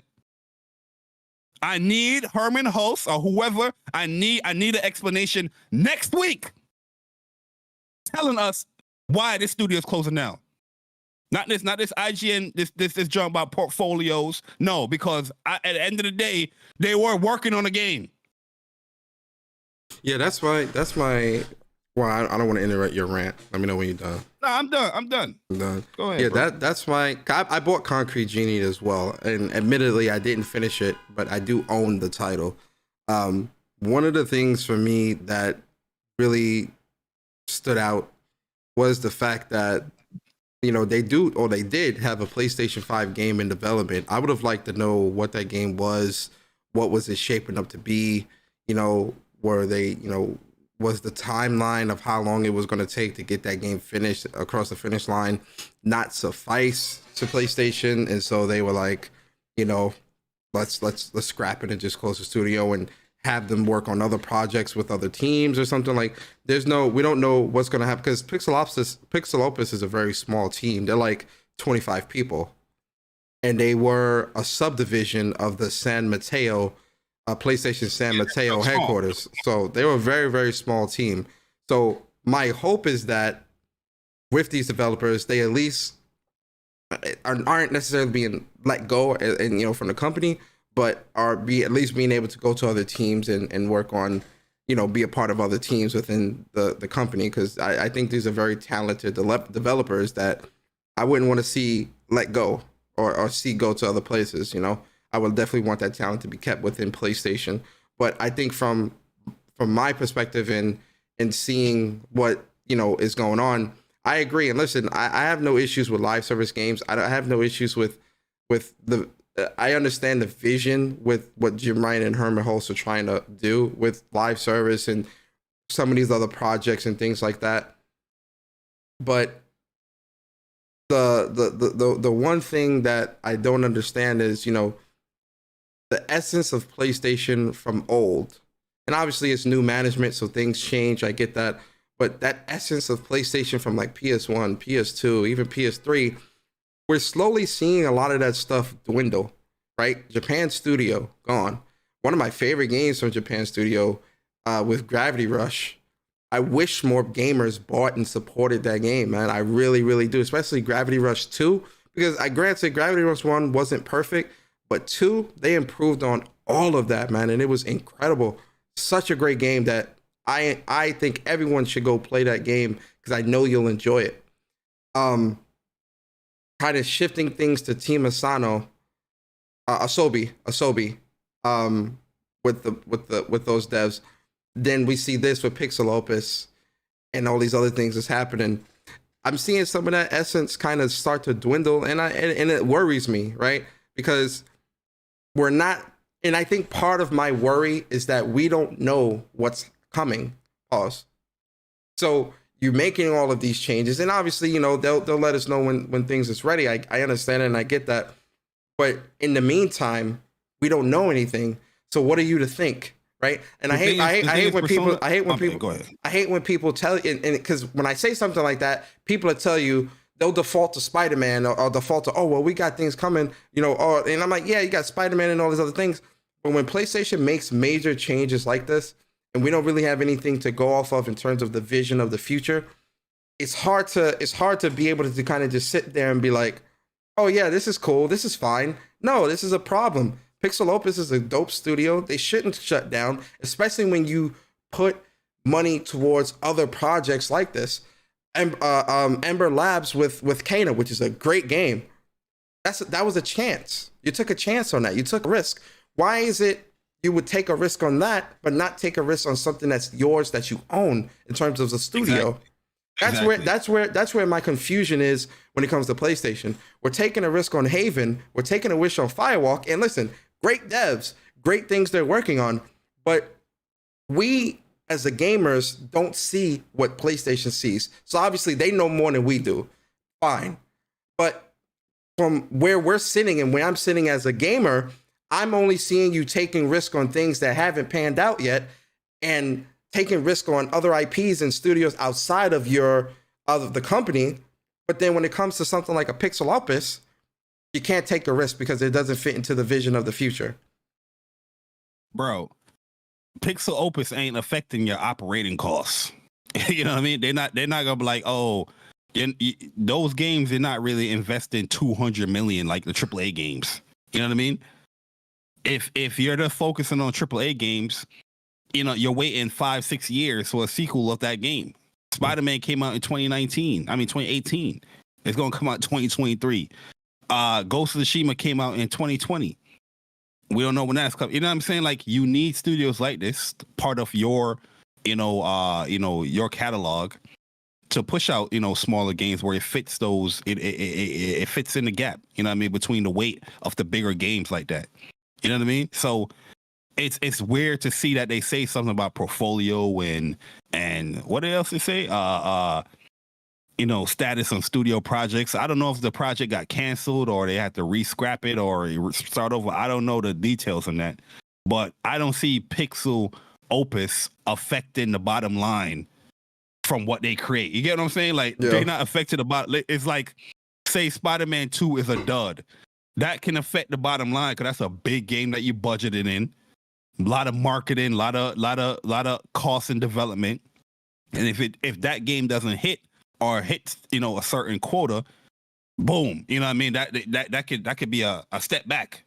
Not no PixelOpus game that people are enjoying. Well, that's my thing too. Yeah. They were making a PS5 game. So that's why I'm curious. The next game they was making was like with Sony Pictures or Animated Studios or something. Yeah. I know there's collaboration with it, but yeah. So it would have been interesting to see what shape that game was in, because maybe that could have also attributed to the studio shutting down. But this sucks. This isn't a good look. This looks bad on PlayStation. This looks bad on Sony, and Jim Ryan and Herman Hulst have to take the heat for this. It doesn't look good, right? Especially when we're seeing acquisitions happening for other studios. This doesn't look good at all. So hopefully, like, they will merge the studio into something else, or you know what I mean, like. They saying they closing it down. You ain't hear nothing about everybody that worked there is probably going to be at a different position, a different studio, whatnot. You didn't even hear none of that. Mm-hmm. You know what I mean? My own. I get why people can say like this is not a big deal for them, especially if they didn't play the two games that they came out with. I totally understand that, but I can't speak from your perspective. I can only speak from mine. Yep. You know what I mean? Yep. I can only speak from what I play from them, what I enjoy from them, and me seeing this news is disappointing to me. If it's not disappointing to you, go tweet your own self. Go on your own Twitter and say it. You know what I mean? I'm not coming on your shit saying, well, it matters to me off of your tweet saying, oh, it doesn't matter to you. You know what I mean? Because I really don't give a fuck. My bad. Let me chill. But at the end of the day, hopefully everybody landing their feet over there at PixelOpus. If you haven't played Entwined or Concrete Genie, go and play the game and then and see what we're talking about. You know, whether you're going to like it or not. But I felt like Entwined was a cool, unique game. You know, it was a difficult game too. It was pretty hard, but it was a beautiful rhythm, twin stick type game. You know, everybody like rhythm games now. So go give that a go. And Concrete Genie was like one of the most unique, beautiful indie type games that I've played. I really loved the hell out of that game. And they have a cool VR mode as well. You know what I mean? So that's all I got, man. I'm a little hurt by the news, to be honest with you. Sean Layden too. Sean Layden came out. Sean Layden had a lot of faith in PixelOpus under his tenure. You know, those two games came out. Yeah, definitely. You know what I mean? Definitely wasn't a good look for that, man. So yeah, shout out to the PixelOpus team. Would love to talk to you guys and girls as well, man. Let us know, man. I have y'all on the show. Give y'all thoughts. All right, Bari. Let's move on because Bari. I want the anger. Keep the angry Bari. Keep the angry Bari because it's another bit of news that kind of links into what you were just talking about on your mini rant of PlayStation moving to the future and with live service. So shout out to HenriHeck, man, and shout out to Firewalk and probably Monsters. They shout out to GameIndustry.biz, man. Like I say this all the time. I love GameIndustry.biz because their reporting is very thorough and very clean and very professional. I love GameIndustry.biz. So shout out to them and shout out to Chris Drink as well, man. I follow him. He's a good guy. Put some color on your website, man. This is black and white. Just put some color on there, man. Put a little splash or something up in there. A little design or something. A little too professional. Go ahead. So Chris Drink was able to sit down and talk with HenriHeck, and the head of Firewalk and also probably Monsters. And the conversation of live services, they come up. There's a couple of things here that I kind of want to read in terms of quotes. So this is a conversation with HenriHeck. So he says, HenriHeck was keen to remind me that live service doesn't automatically mean the company is making 10 Fortnites and Destinies. And I'm going to read his quote. And so essentially, HenriHeck listen to this podcast or listen to content because that's something I always say. Mm-hmm. Like I don't want no Fortnite type game. Yeah. My bad. He says, so we understand the competitive environment that is out there and the time investment from players that live services offer. And we want to deliver the highest quality games. There is a risk that we talk about live service in generic terms as if it's a single genre or even a single business model. PlayStation Studios are making a variety of games that could be referred to as live services, targeting different genres, different release schedules, and at different scales. We are also creating games for different audiences, and I take confidence from our track record in creating worlds and stories that PlayStation fans love. Bari, does that kind of, him saying that, does that kind of put you at ease a little bit when it comes to their approach to live service in these 10 live service games? Yeah. Like I said on Twitter, I enjoyed the interview. I like what HenriHeck said in the interview when it came to it. I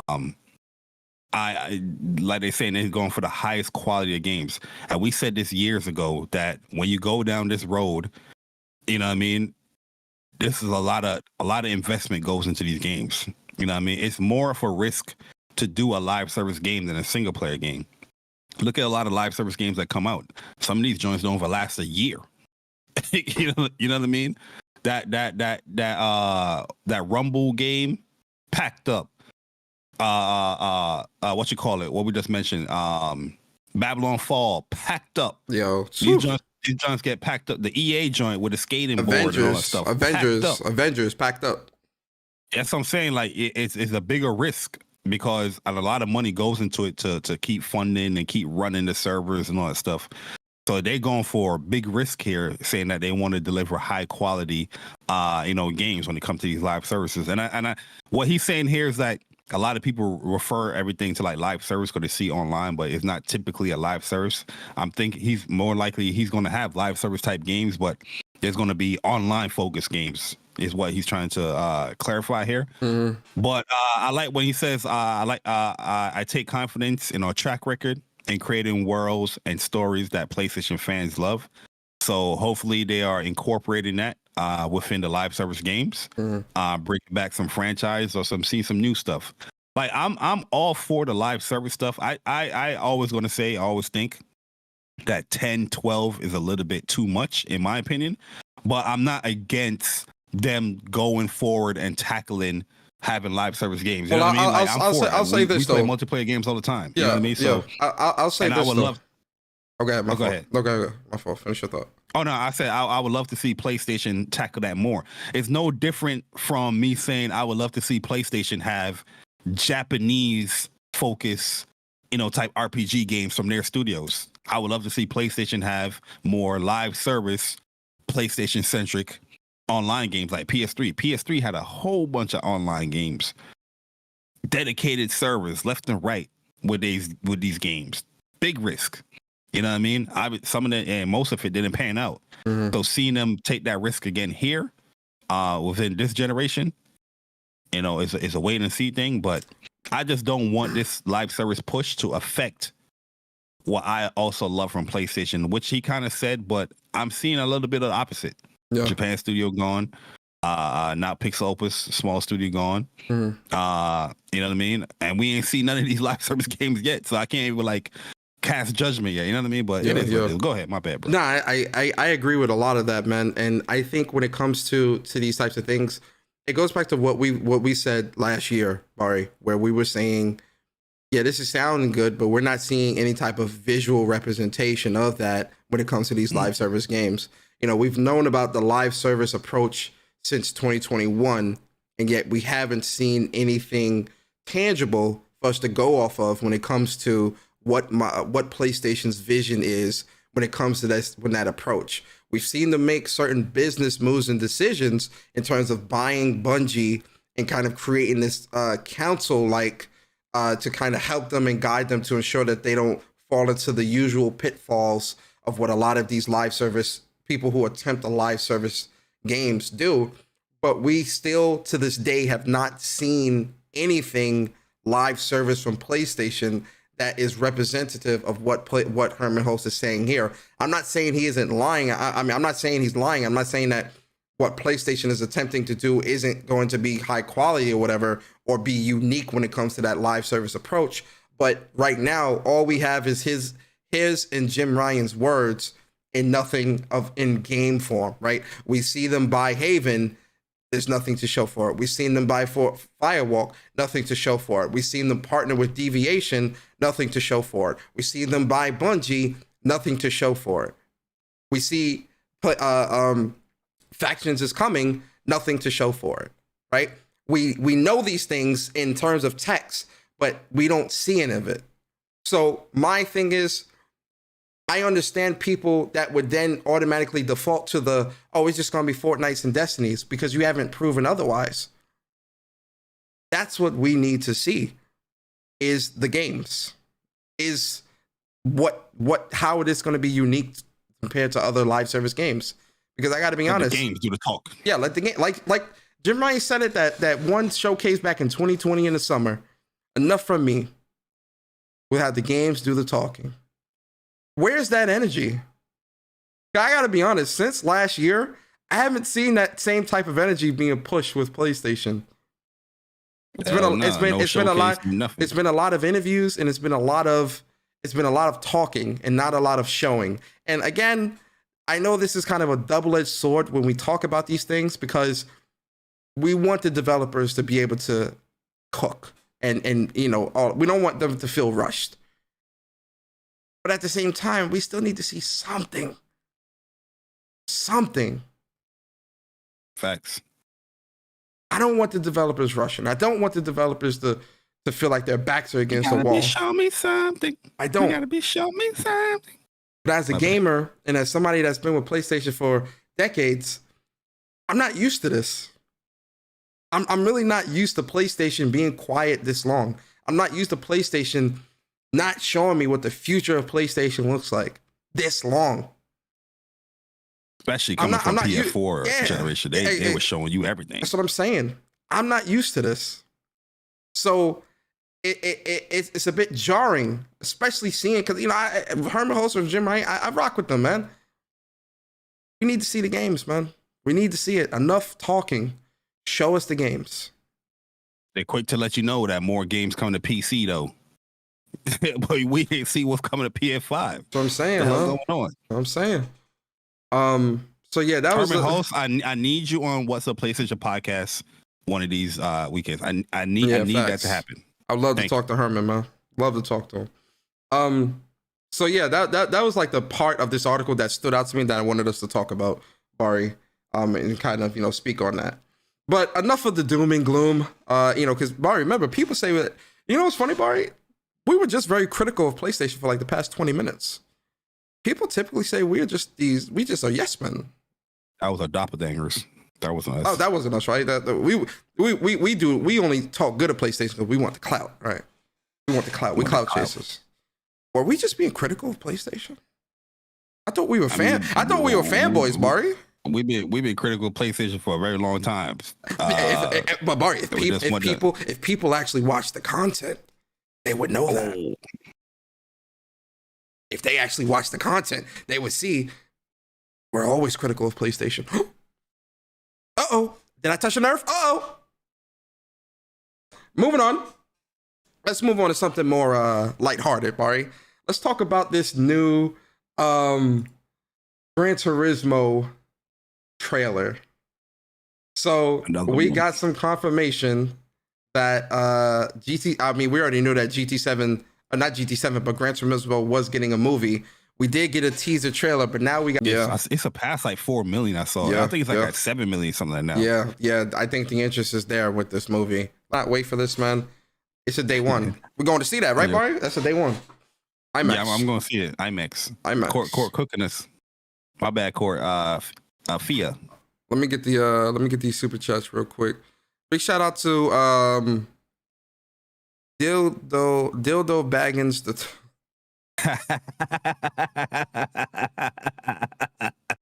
Hey, that's a funny one, yo. His name is Dildo Baggins.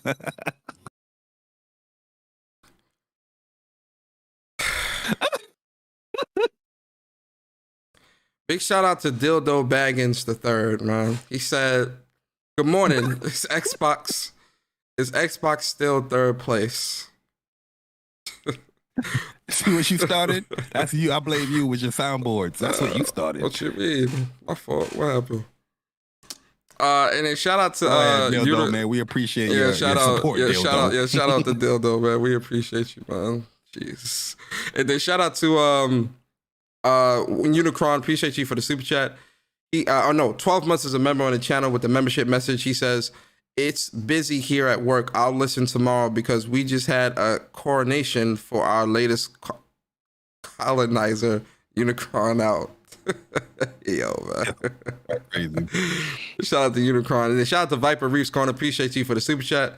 He says, "I like what this Chrono Odyssey looks like, but my excitement lessens because the Series S is also getting this game, holding stuff back." Oh, man. Y'all going in, man. Oh, man. And then big shout out to Court, man. Stealth Guy Gamer. Appreciate you for the super chat. He says, "Look, we in there day one for Jan the man. Also, Jan went from the GT Academy to Lehman's, and he is only 31. Also, it's FIA, damn it. LOL, my fault. FIA, not IFA. FIA license. FIA license. Shout out to Court, man. Court, if there's one person, it's Court, man. He gonna keep us honest when it comes to GT. Yeah, Court just platinum GT too. Yo, he did, man. Shout out to oh shit, they said they detected copyright. Oh, might get a copyright for that, for showing a trailer. I didn't think for the movie. What? It's gonna be a visual one. Jesus Christ, man. Oh, did they block the stream? No, the stream is fine, but the stream let me know. It sent me a message saying, we just detected copyright footage in your stream. Oh, we'll cut it out. Yeah, we'll just cut it out. Especially like it was in a movie. Yeah, they're going. Yeah, they're going do that. It's fine. It's fine. They'll block it.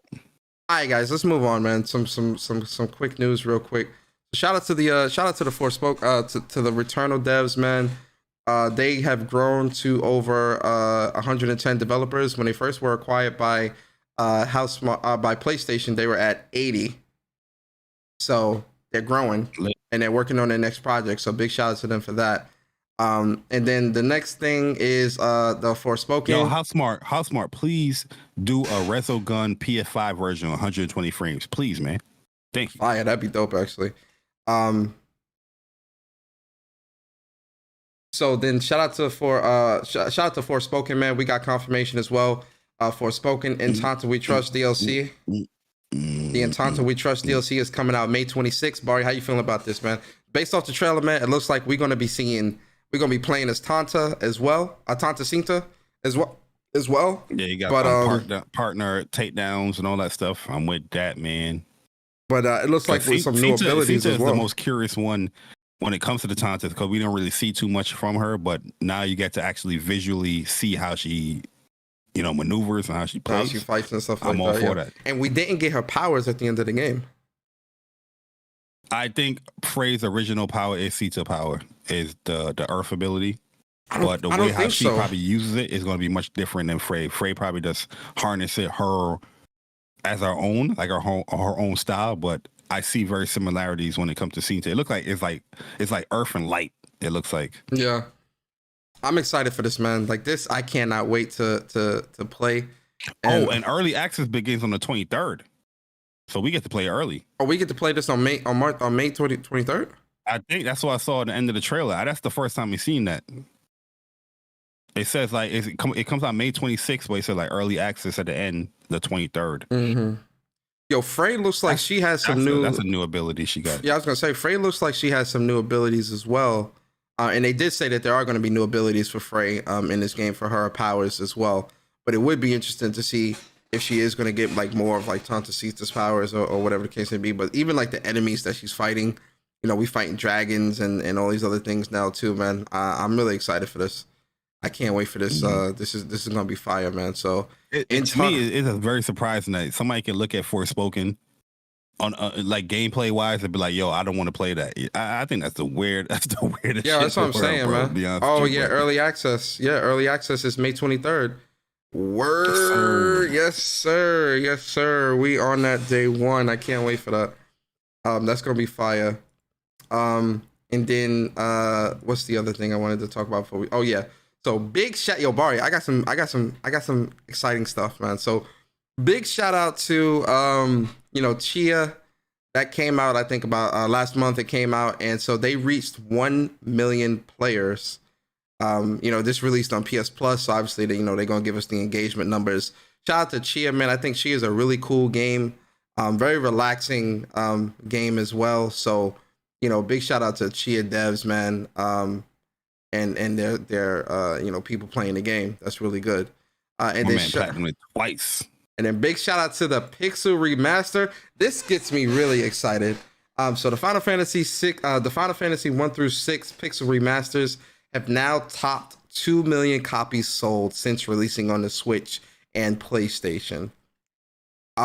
This gets me really excited because now I can see Square being more confident with putting some of their other older titles out and remastering them.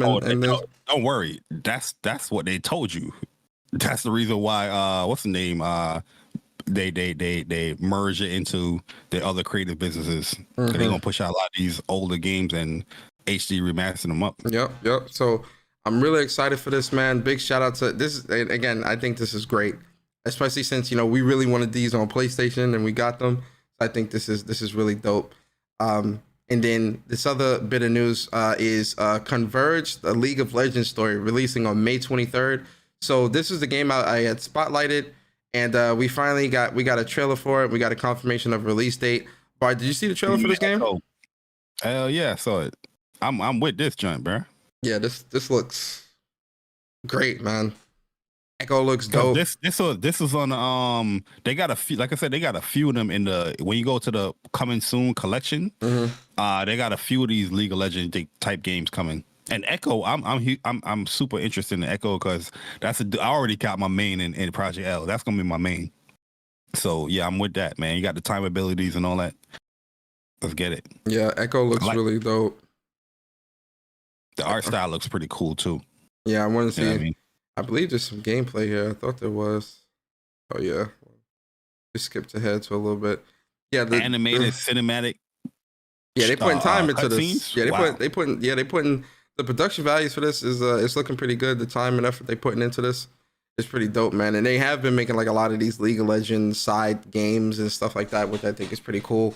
Project L is definitely one that's like top of my list as well, but this Converge game was definitely another one that I when I had seen this in the PlayStation Store, I was like, yeah, this is definitely up my alley, and I can't wait for this. Yeah, it's on the wish list. So we're finally getting a release date for this. Like I said, it's coming out May 23rd. It's obviously, as you can see in the trailer, man, it's gonna have like a lot of platforming and stuff like that. A nice action platformer, which I think is pretty cool, and that fits, I think, with the Echo play style of how he is. So it works out, man. So this is a day one. I'm excited for this. Don't be surprised you see the spotlight for this in the coming weeks as well. All right, Bri, I want to get on some Street Fighter news real quick, man, and I kind of want to get your thoughts on this to see if it's possible. I think it is possible, but I kind of want to get your thoughts anyway. So the Capcom president Haruhiro Sugimoto was asked, it attempted to widen the game's scope and make the series more appealing to less hardcore fighting game fans, had an impact on the game's development costs. And the Street Fighter series is their flagship title, so they had no hesitation in investing into it. So obviously, you know, they put their all into this game. But their expectations is that they're trying to sell 10 million copies for Street Fighter 6. So Bari, the question I want to ask you is, especially looking at Street Fighter 5, which was only on PC and PlayStation 4, that sold 7 million. Now that it's everywhere, PC, PS4, PS5, the other consoles, can it hit that 10 million? I think they're going to demolish this 10 million. The fact that over the period of time, Street Fighter 5 sold 7 million, the best-selling Street Fighter game of all time, only on 2 platforms. It was a great feat, but the hype between Street Fighter 5 wasn't like how it is now with 6. You know what I mean? When people got into 5, you know what I mean, they were very wary because it didn't have like arcade mode and, you know, all this story mode and all that stuff. But this game, right from day one, not only do you have that, but you have even more single player aspects. I think the single player aspects is what's going to push this game to, you know, rise above even 10 million. But the fact that, you know, the veterans, the people that have been playing Street Fighter 5 and whatever are super excited to play 6, those people already is buying into the game, you know, buying it, you know what I mean? But I feel like a lot of newcomers, especially even on the Xbox side, they're going to buy the game because there's a lot of dope modes in the game, you know, the character creation and all that stuff. You can customize your experience however you want because there's so much content there, what's in Street Fighter 6. So yeah, I think they're going to demolish that 10 million, you know, sold worldwide. You know, probably like in a year or two, you will definitely see a news article, Street Fighter 6, 10 million sold. You know what I mean? Because a lot of hype and anticipation is going into it. The marketing have been on point. Using Lil Wayne, you know, to talk about all the features and all the things that's coming to the game. You know, a lot of eyes is on that. Using, you know, the pro content creators or pro players to talk about, you know, the mechanics and all that stuff within the game. You know what I mean? The anticipation is really, really high for Street Fighter 6. So, I see them surpassing 5, and I see them, you know, getting up to that 10 million or even beyond that for sure. Yeah, 100%. I agree as well. I definitely think with this game, especially with the characters that these new characters, and the drive system, that modern controls, like they're really like you can tell like the tutorials, the training, the single player. This is definitely the most feature-rich Street Fighter game I've ever played. Like this game has a ton of content and a ton of things to do. I can easily see Street Fighter 6 shattering 10 million. I could see even passing that to like 12, 15 because now it's on more consoles. It's more accessible to newcomers. Absolutely. 100% they could shatter that. 100%. Yeah, because like one thing like Mortal Kombat sells a lot. And that's because it's a feature packed, game, with the towers or the crit mode that they had where even, casual players, they was creating content and all that stuff from it. Where Mortal Kombat, that's a guaranteed 10, 12 million. You sell them from that. You know what I mean? Street Fighter 6 is incorporating a lot of that stuff even more. You know what I mean? And I can see on a casual level as well, party mode streams and all that stuff happening. But the core gameplay and all that stuff is, people was really loving it. You know what I mean? All the Street Fighter fans are really loving it. So they're not going to miss out on that game. Absolutely not. You know what I mean? You're right. You're right. So big shout out to Street Fighter. Can't wait. June 2nd is day one. Can't wait. Real quick, man, let me get these super chats. Yo, Jenna Hayes, appreciate you for the super chat. They say, yo, planning to bring my mother to the Crab House in Manhattan for the Mother's Day. Do you New Yorkers recommend it? Haven't been there myself, so I can't really say. What's what house? The Crab House in Manhattan? I've never been there. I never been there, so I can't really. If you're going to a seafood place in Manhattan, it's going to be expensive. Probably going to be nice. So I don't know. Is that seafood place in City Island still open?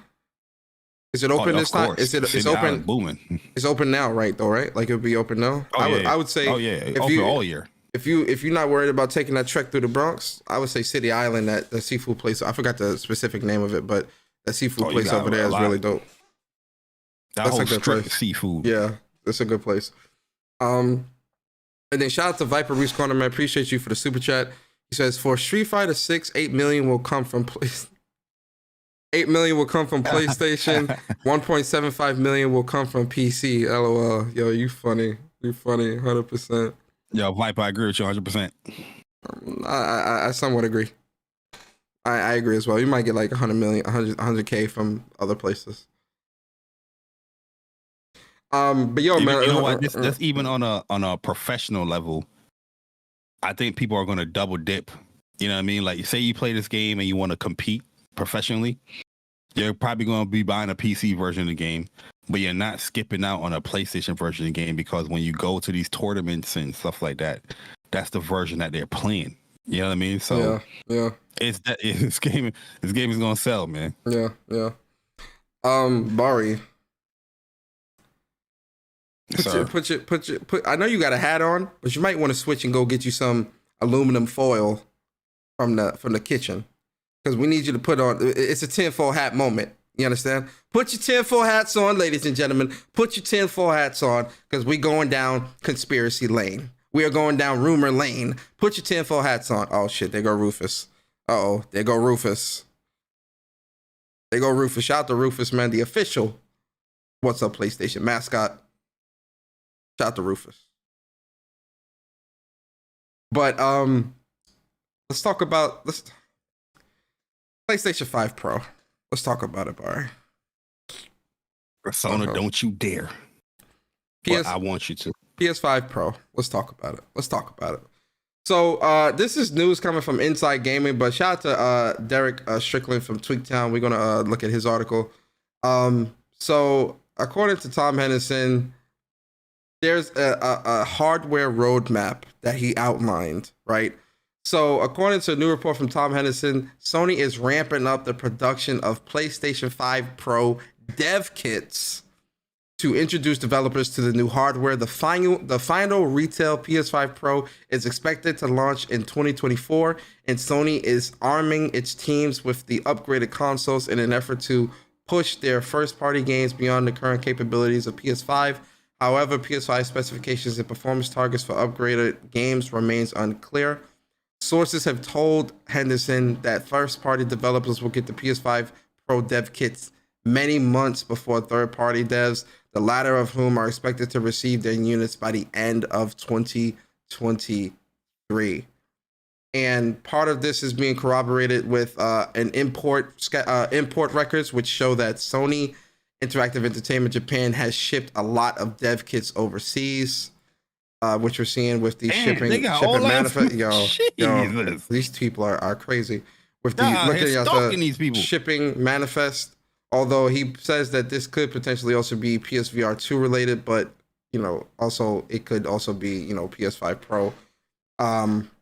Jesus. Sony has announced that it's going all out PS5 console shipments. They would ship 25 million. Yeah.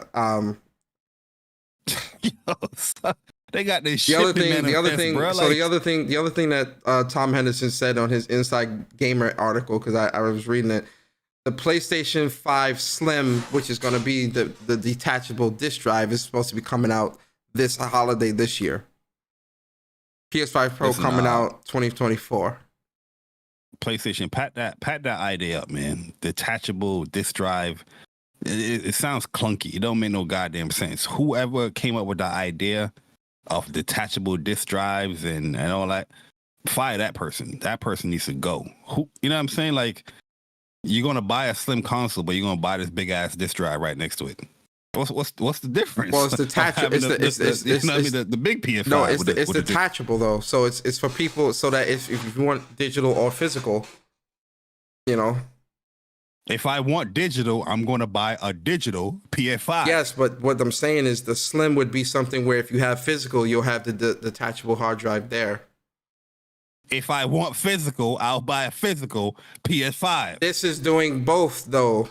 It's to kind of cover, I guess, all bases or whatever. I don't know. I just would have thought they would have just did like a slim PS5, like just like kind of how they did all the other variations of other consoles. So the PS5 physical right now don't do both? It does do both, but the thing is you can't remove the disc drive if you wanted to make it smaller. Bro, it sounds like extra, you know what I mean? It sounds like extra. Like I'm not going to count it. I'm not going to count it. PlayStation propped up, but I'm gonna have this cord connected to it so you can plug in a disc drive or whatnot. It don't sound well. Whoever was creating that in concept, it don't sound well. Let's not take this into. None of this is fact. All right, all this shit is rumors. Yeah, you're right. So you're right. take all this bullshit with a grain of salt, guys. Like none of this is factual information. We're talking about rumors right now. So just keep that in mind. But go ahead, Bari, continue. Yeah, the PS5 Pro, I don't care what it is. I don't care how big it is. Detachable, digital. I don't give a fuck. I'm behind that joint day one. You know what I mean? Tom Henderson, you've been tweeting and posting articles about PS5 Pro for the longest now. You know what I mean? At the end of the day, if it's true, I'm with it. If it's not true, hey, I'm happy with my original PS5. So I'm good either or. But yeah, I listen, pat that detachable crap up if that's true. Stick with that PS5 Pro. I'm pretty sure most people's going to buy that. You know what I mean? If they want to, get a slight upgrade or whatnot. And that's it. You don't need to have detachable nothing. If people want physical, slap that joint in the goddamn console. You know what I mean? And they will buy digital and they will buy physical. You know what I mean? I don't know what they doing with all this detaching, and you ain't learned nothing from the PSVR 1. You know what I'm saying? It don't sound good. But yeah, PSVR 2, PS5 Pro. I understand that you guys want to get this information out there and leak this information, all that stuff. But yo, it looks crazy. Y'all got these people shipping manifests like you are Nathan Drake. You know what I mean? That has picked up a artifact on the floor and reading the shipping manifest and all that. It don't sound crazy, man. You know what I mean? Like, damn.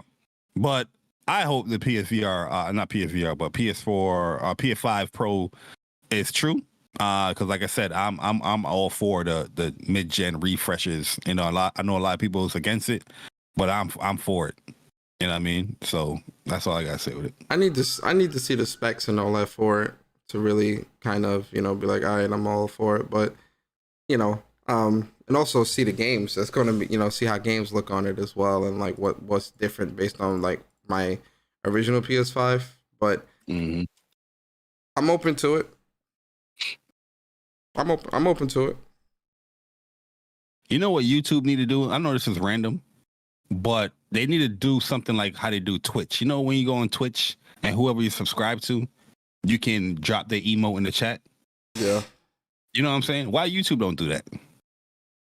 It helps promote other, YouTube channels and, get people to subscribe. Like, say right now, I want to drop your laughing emote in the chat because I'm already subscribed to your membership. That'd be cool, right? Yeah. YouTube don't. What's wrong with YouTube, man? Yo, YouTube, I need somebody to DM me right now, so we can talk about these ideas. My bad, Persona. No, you could. I agree. I wouldn't mind dropping, the Bob Ross emote in the chat. Paint that picture, Bari. Don't paint that picture. Barry Ross. Barry Ross. Absolutely. But ladies and gentlemen, we are. That's the news for this week, Bari. That's the news, ladies and gentlemen. Dun, dun, dun, dun. If you've made it this far, we gotta give you your trophies. Gotta give Every you your time I hear that trophies. sound. Definitely giving you all your trophies, man. All your trophies. You feel me? All right, man. So now we are about to go into the discussion. And like I said at the beginning of the show, ladies and gentlemen, it is membership topics week. So we gotta see what the members talking about this month, Bari, man. I know it's gonna be some good stuff, man. I know it. I know it's gonna be some good stuff, man. It's gonna be some great stuff. You feel me? All right. So let's get started, man. Big shout out to Creative Scorpio, aka Damien, for providing us with a dope topic this week, Bari. And so his topic is Sup Bari, Sup Bar and Persona.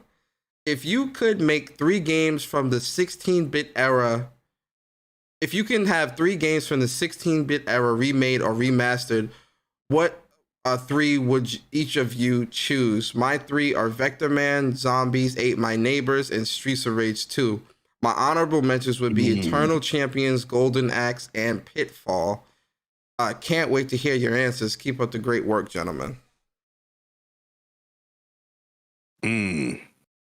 Remade for like PS5, right? Or something like that? Yeah, obviously, yeah. Chrono Trigger. For sure. One of my first, Mickey Mouse, Castle of Illusion is number 2. And number 3 would be... I don't know if it has to be for the PS5. Well, yeah, I mean, because it's... Go ahead, continue. Go ahead, continue. Yeah, go ahead, yeah, continue. And my 3rd would be something unique and cool. I always thought this game was pretty cool, but it's not the greatest of games. Comic Zone. You know what I mean? Where you was using a comic and you're panning over to the different, scripts and all that stuff. I thought that game was like, on a design-wise, it was cool. The combat could have needed a little bit more refinement, back in the day and all that. But if they were to remake or remaster that, I think that would be super dope to have a comic book game like that. So yeah, those would be my 3.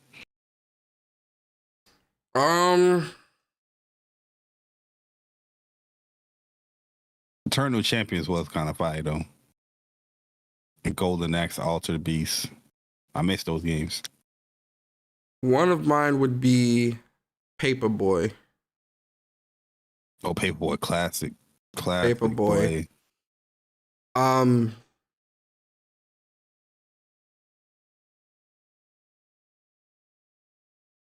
16-bit. Yeah, I did. That was 16-bit, right? Super Nintendo, Sega Genesis. When I was young, bro, I couldn't imagine it. 16-bit. Yeah, that's 16-bit. Paperboy. This is a tough one for me because I had to think of like the games. Paperboy was 8-bit. Was that? No, but that was on Super Nintendo as well. They had a Super Nintendo version. They did have a Super Nintendo version. Yeah, they had a Super Nintendo version of Paperboy. Paperboy, Mike Tyson's boxing. No, not Mike Tyson. George Foreman. Oh, Evander Holyfield. You remember that? The George Foreman boxing game. And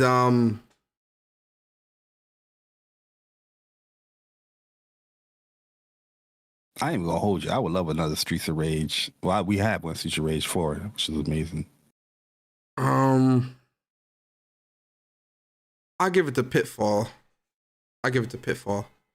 Pitfall as well. I like Pitfall on Super Nintendo. So I'll take Pitfall as well. I wouldn't mind any Pitfall game. I had that game on Super Nintendo. Yeah, I would say that. So old school. Yeah, Paperboy, Pitfall, and George Foreman's boxing. They had a Paperboy, or I remember Paperboy on Super Nintendo because that was one of the first games I played. I remember that game, Paperboy. Yeah, I played Paperboy on NES. I played it on SNES. And Excite Bite. Remember that Excite Bite? That was a cool game. Mm-hmm. It's hard because I was going to name some Nintendo games like Donkey Kong. I would love Donkey Kong as remade. You feel me? But this is a PlayStation show. Yeah, I was just trying to lean. It's like, all right, what's a game I feel like could drop on PS5? Yeah. That's why it was kind of harder because the ones that I really would want is like from Nintendo, but Ice Climbers and shit like that. But all right, man. Let's move it on, man. Let's shout out to Dresk47, man. Appreciate you. Oh, you're saying 16-bit Bari as a nickname. Oh, I got you. Like 16-bit Bari as a nickname. Shout out to Jamil coming through to WUPS, man. Appreciate you, bro. All right, so shout out to Dress47, man, for the topic. He says, we know Sony is coming out with 10 plus live service games. Herman Holst said they will all be differing in size, scope, and meaning of live service. What are the two you're looking most forward to, not including factions and deviation? And what type of size or scope do you want them to be, or would you make content, or would make you content? And he said you could, and then he said you could make things up. I make a game up. To be honest with you, I would love a live service game where they even dive even more into like the Ghost of Tsushima world. Like I felt like Legends was a really, really dope multiplayer game, and like the raids and all that stuff was super, super fun. So having like a full-fledged Ghost of Tsushima type, live service game, I think that would be hella dope, to be honest with you. And I want PlayStation to go back and try Killzone or Resistance. You know what I mean? You took mine. Either those two. You know what I mean? Go back and make a PS5 version of those games. I think those games would strive in this day and age because they was really good back on PS3 days. You know what I mean? I really want to see those games. First person wise. Come on, it was unique games, man. So those would be my two. My two would be I wouldn't mind seeing a Warhawk live service game. I feel like that'd be dope. Warhawk was ahead of his time, so I wouldn't mind seeing that Warhawk. And then the second game I wouldn't mind seeing is actually PlayStation All Stars Battle Royale live service. Oh, okay. I think those two would be dope. Making those a live service version of a game. That should be like a no-brainer, man. Like bring that back, man. Yeah, no. You know what I mean? But especially now that they got so many more like franchises and stuff like that, I feel like it would fit because they got Aloy, you got Joel and Ellie and Abby and all these other people now. You got Jin Kasai and all that stuff. So I feel like if they were to make a PlayStation All Stars Battle Royale 2, it would be a hit. Big shout out to Bird, man, in the building. Bird with the topic. He says, "What's up, fellas? My question is simple. What fighting game franchise do you guys believe can be remade or reimagined into a quality RPG? My personal choice would be Samurai Showdown. It's got diverse characters in the world that is asking to be explored." You know what's funny? Mine's already happened. Dragon Ball Z. Budokai 3 is one of my favorite fighters. And, now we got the Xenoverse, which is pretty much like an RPG now. So mine would have been that. But another one, which I think we got already, because Naruto Ninja Storm, not Ultimate Ninja Storm, the Ninja Storm games from PS2, I feel like that would have been great as like a straight up RPG. But we kind of got that with these other games. Well, no, we technically have it, so no. I would say Darkstalkers. Darkstalkers That is would a be good a one. dope RPG. You know what I mean? They already got like story content with him when it came to like the cartoon and all that. So I think you get like a dope ass RPG from that. You know, have the leader to fight Jeddah and all that stuff. You know, I think another one for me, Marvel vs. Capcom 2. Oh yeah, I think that'd be a dope as an RPG to kind of have like, you know, the X-Men and Ryu and in the Street Fighter team kind of like going back and forth at each other or whatever, or it's one of those things where they kind of got to band together to fight a larger evil, and you can like build your character how you want and all that. I think that'd be dope. Yo, or even like Blaze Blue, yeah, would the be story good, in Blaze Blue is so like deep. Like I feel like you definitely get an RPG out of that story. Yeah. You know what I mean? 100%. I mean, Guilty Gear. Great question, Bird. That was a great question. Yeah, low keys. There's a lot of fighting games you can get. We're already getting one with We're already getting one with Grand Blue Fantasy Relink. So yeah, Grand Blue. You know? But Grand Blue's kind of started as an RPG before the fighting game. But fair enough. Hey, Bloody Roar. You play Bloody Roar? That's one of my Hall of Shames, man. You never played Bloody Roar? I think that'd be a dope one too. Or Dead or Alive. DOA, yeah. Oh yeah. Who's gonna skip on a Dead Alive RPG, man? Yeah, boy. You feel me? Yo, facts. Big shout out to Unikronn, man. With this month's topic, he says, "I'm challenging the two of you to transform. Yes, I am Unikronn. After all, any PlayStation 5 game into meals or dishes. They can be mains, desserts, etc. They can also be from any country you like. As an example, I would equate Tomb Raider Definitive Edition to be an English afternoon tea consisting of pastries in miniature form. Not forgetting jam, clotted cheese, and tea, there'd be an assortment of cake slices ranging from mini mango and passion fruit slice, mini berry slice, mini creme brulee chalks, mini clotted cream, mini jam, loose leaf tea. Persona, you'll name 2 games that Bari will transform into meals and dishes, and Bari, you'll do the same for Persona." Okay. All right, I got so you. Can I start? I go ahead, start it off. Give me my 2 games. Why you laughing like that, man? Go ahead, what's going on with you? Go ahead, I see you. You don't trust my 2 games? What's going on? I trust you. Go ahead.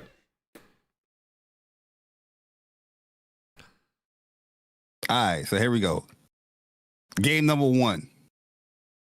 I would like for you to transform Destruction All-Stars to a meal.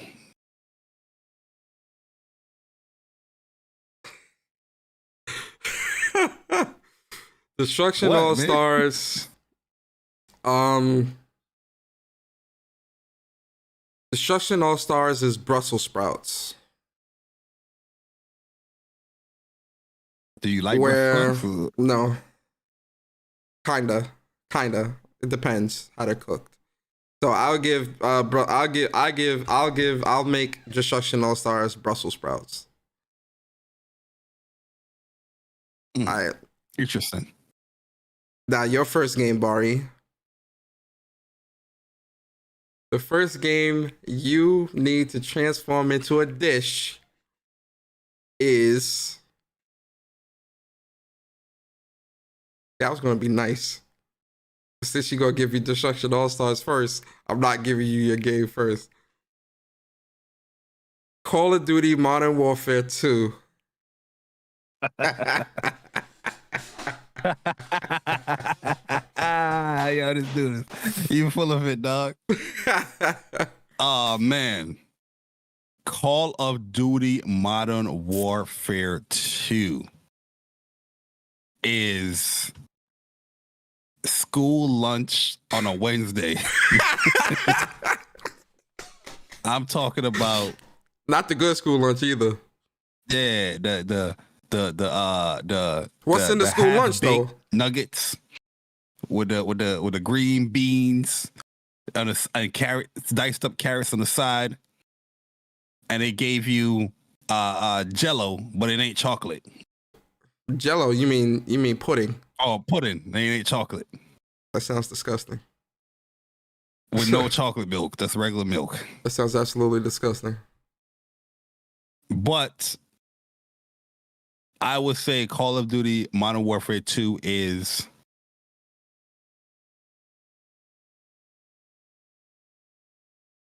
that.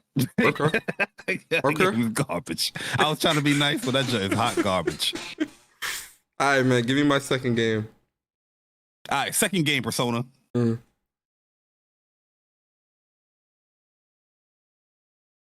What would you transform The Last of Us Part 2 into? All right. See, that's my boy. That's my bro. That's my bro right there. All right. So Last of Us Part 2 is jerk barbecue chicken. Grilled jerk barbecue chicken with rice and peas, steamed cabbage,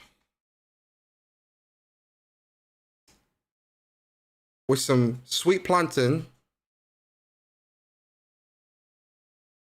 with a side of ting. Mm. Are we eating good? Yes, sir. Yes, sir. Bari,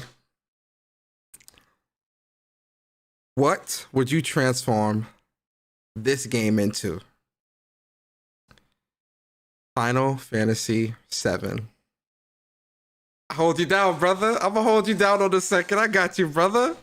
I got you, brother. Final Fantasy VII is a whole meal. Okay. Yes, sir. Yes, sir. Starting with the salad. Okay. Nice, freshly made lettuce, chopped up, the freshest of freshest tomatoes, diced up, wonderfully fine, shooken. If you want croutons, put croutons. If you want cheese, whatever, put it on there. But the finest of salads. Then we get into the entrees. Not the entree, the entrees. You know what I mean? You want seafood, you want scallops, do you want lobsters? You know what I mean? Do you want the El Carte? You want meats? Do you want steak? The finest ribeye steak cooked to perfection at medium well or well done. Oh no, you fucked up. Hell no. We are not cooking no steak well done. It's medium rare. It's medium rare, sir. Well done steak. Who meals this, man? Is it yours or mine? Who eat? All right, my fault. I'm just saying, man. Who the hell eats well done steak? Go ahead, man. I do, man. Gotta cook that thing. Bro, that's rubber. What do you eat? Then we go to make sure that you're fresh. Make sure your beverage is right. So the finest of wines, extraordinary, of wines, bottled up from 1862. Get you ass drunk. You know what I mean? Then we go to the dessert. We're gonna steal one from my man Unikronn when it comes to the dessert. That creme brulee. That croissant. You know what I mean? Croissant. Whatever it's pronounced. Croissant. The finest of desserts. The croissant. All on there. That is Final Fantasy. The finest of meals that you ever will have. That is Final Fantasy 7. Thank you.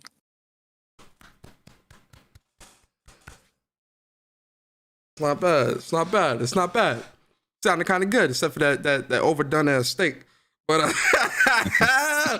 I take everything else except for that overdone ass steak. Medium rare, or medium. Either medium or medium rare. We don't do no well dones anywhere. No medium well, well dones. People say absolutely medium well in the chat too, man. Hell no, bro. Nah, man. Medium rare, man, or medium. Not no well done steak. As you might as well take that steak off your plate and attach it to the tire of your car, brother. That's what you eat. You might as well eat your steak raw then. All that blood coming out, that ain't gravy. That's blood. In some countries they do that, beef tartare. But yo, man, let's moving on, man. Shout out to Marquisxx. He says, have you guys tried Monster Hunter games? If so, your thoughts? Yeah, we have. Monster Hunter Worlds Monster Hunter Worlds is great. Love it. Monster Hunter. My first Monster Hunter game was on a PSP. I forgot the name of it. I know what you're talking about. Game. The one on PS2, it's been a long time, but I did like that one. But Monster Hunter Worlds is my favorite Monster Hunter. I did enjoy. I put like almost 300 hours into that game. I love that game so much. And this new one, what's this one called that just came out? Monster Hunter or something. I forgot the name of it, but that Monster Hunter is dope as well. Rise. Monster Hunter Rise, yeah, Rise. Monster Hunter Rise is great as well. I love it, but Worlds is definitely my favorite Monster Hunter. Love it. Shout out to Sam CTM 5247. Appreciate you for the topic. He says, if you had an opportunity to interview one PlayStation studio developer, who would be number one on your list and why? Go ahead, Barry, you first. Oh, first person I'm interviewing is my man Nate Fox over there at Sucker Punch. Fire. I love his enthusiasm. You know what I mean? I feel like he would be very entertaining to answer questions because Nate, he's very abstract. You know what I mean? The games, that's one of my favorite studios is Sucker Punch. I love their games. And I would love to talk to him about Infamous and everything that they have made, up to Ghost of Tsushima and all that stuff. So yeah, for me, it would definitely be Nate Fox, Sucker Punch, and it's going to be it's going to be a great time. Absolutely. Interviewing him for sure. For me, what you got? Can I give one, but an honorable mention as well? Because these two guys are kind of on the same level. We don't want no nice persona. Right, we don't want nice persona. Right, we want definitive persona. I got you. All right, I got you. We don't want Queens persona. We want Bronx persona. Definitive. Bronx persona. All right, I got you.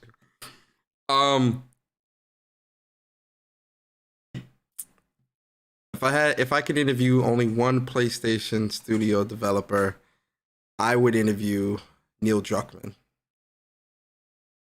This guy's a legendary.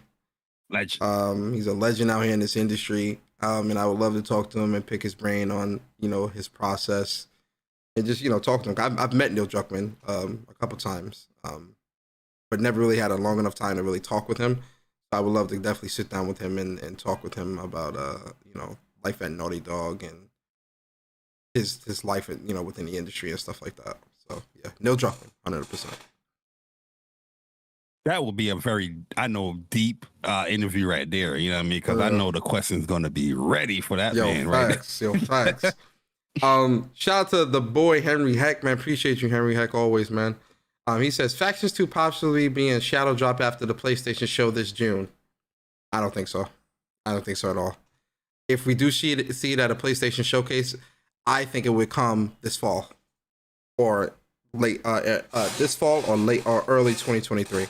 I don't see them shadow dropping that because you're gonna really want to know like what's up with that. So yeah. Yeah, and the thing is too, like they did say that they will have more information this June. This year, like June or something like that. Yeah. Mm-hmm. Yep. When it comes to Last of Us and all that. So yep. I don't think they would shadow drop something that big like that. I don't think PlayStation would do something like that. But they wouldn't. Yeah, we'll see. That'd be dope though, but I don't see them doing that at all. And then last but not least, man, shout out to Zero Steel, man, 3735, man. Appreciate you for the topic this month. He says the Phil Spencer interview where apparently great games won't make people buy consoles. Also, thoughts on the rumored PS5 Pro. So we talked about the PS5 Pro. So, this is a PlayStation podcast. We don't really try to talk about Xbox related things here, but I'm going to try to flip this question so that we can talk about it from a perspective of PlayStation. So, Bari, we did see the Phil Spencer interview. We've talked about it. We put our thoughts out there and stuff like that, right? But I want to kind of flip the script. Let's say this was Jim Ryan giving an interview. And he said, great games won't make people buy consoles. If Jim Ryan was saying something like that, knowing what Jim Ryan's what PlayStation's track record was, and they were starting to fall off of that, and this was their response to them falling off, how would you interpret that? How would you feel about that? Like, what would be your response to something like that? Yeah, I mean, if Jim Ryan would say something like that, I would definitely question, how long he been in this industry. You know what I mean? For the longest, or does he understand the actual consumer? You know what I mean? For the longest, when it comes to gaming, that I've been alive, I've been playing video games for over 30-something years, 33 or 34 years to be exact. That's always been the driving, force or factor of what console or platform we buy into. And many people have, owned multiple platforms because of the fact that that other platform has something that, you know, incite them, you know what I mean? Entice them, I mean.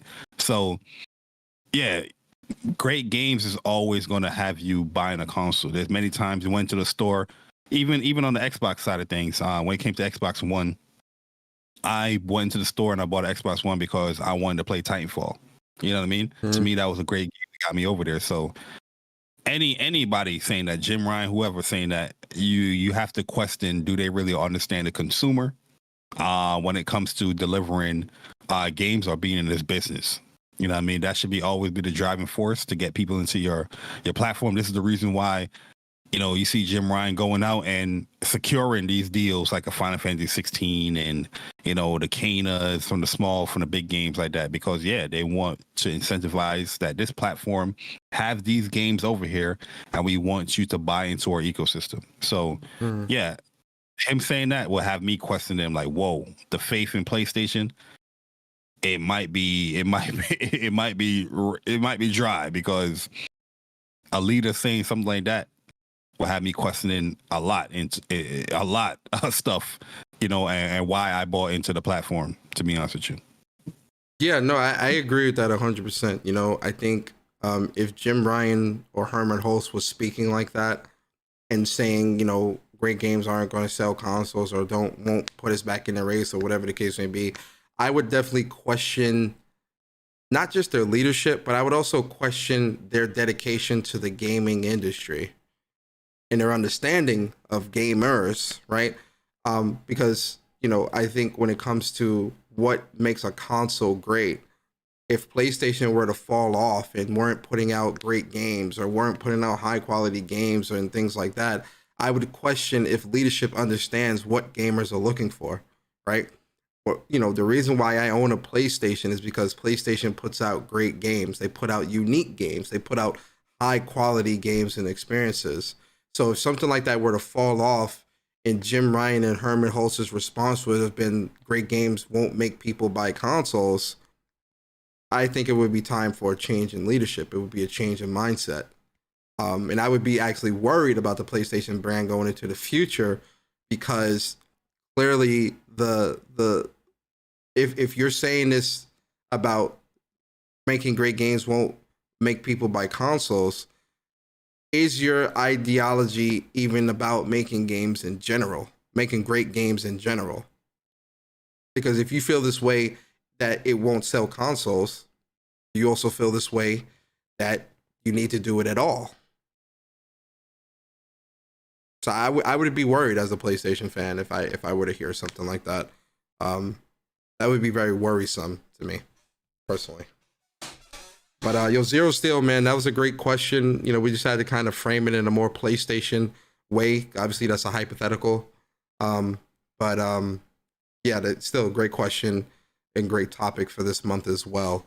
Those are all the topics this month, guys. Shout out to everybody that gave us a topic. And listen, we got a ton of members, man. Make sure you guys next month throw us some topics. Especially, listen, people are waiting for the showcase. Bari, if we get a showcase this month, next month's topics are going to be crazy. We might have like 30 or 40 topics to go through, because I know people are going to want to know about this game and that game and this game and that game and this and that.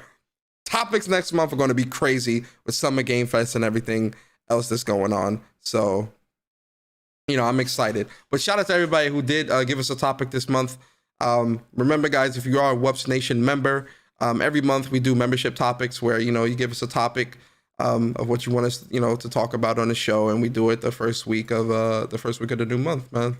So with that being said, you guys have made it to the end of the show. You know what that means? Trophies. Ain't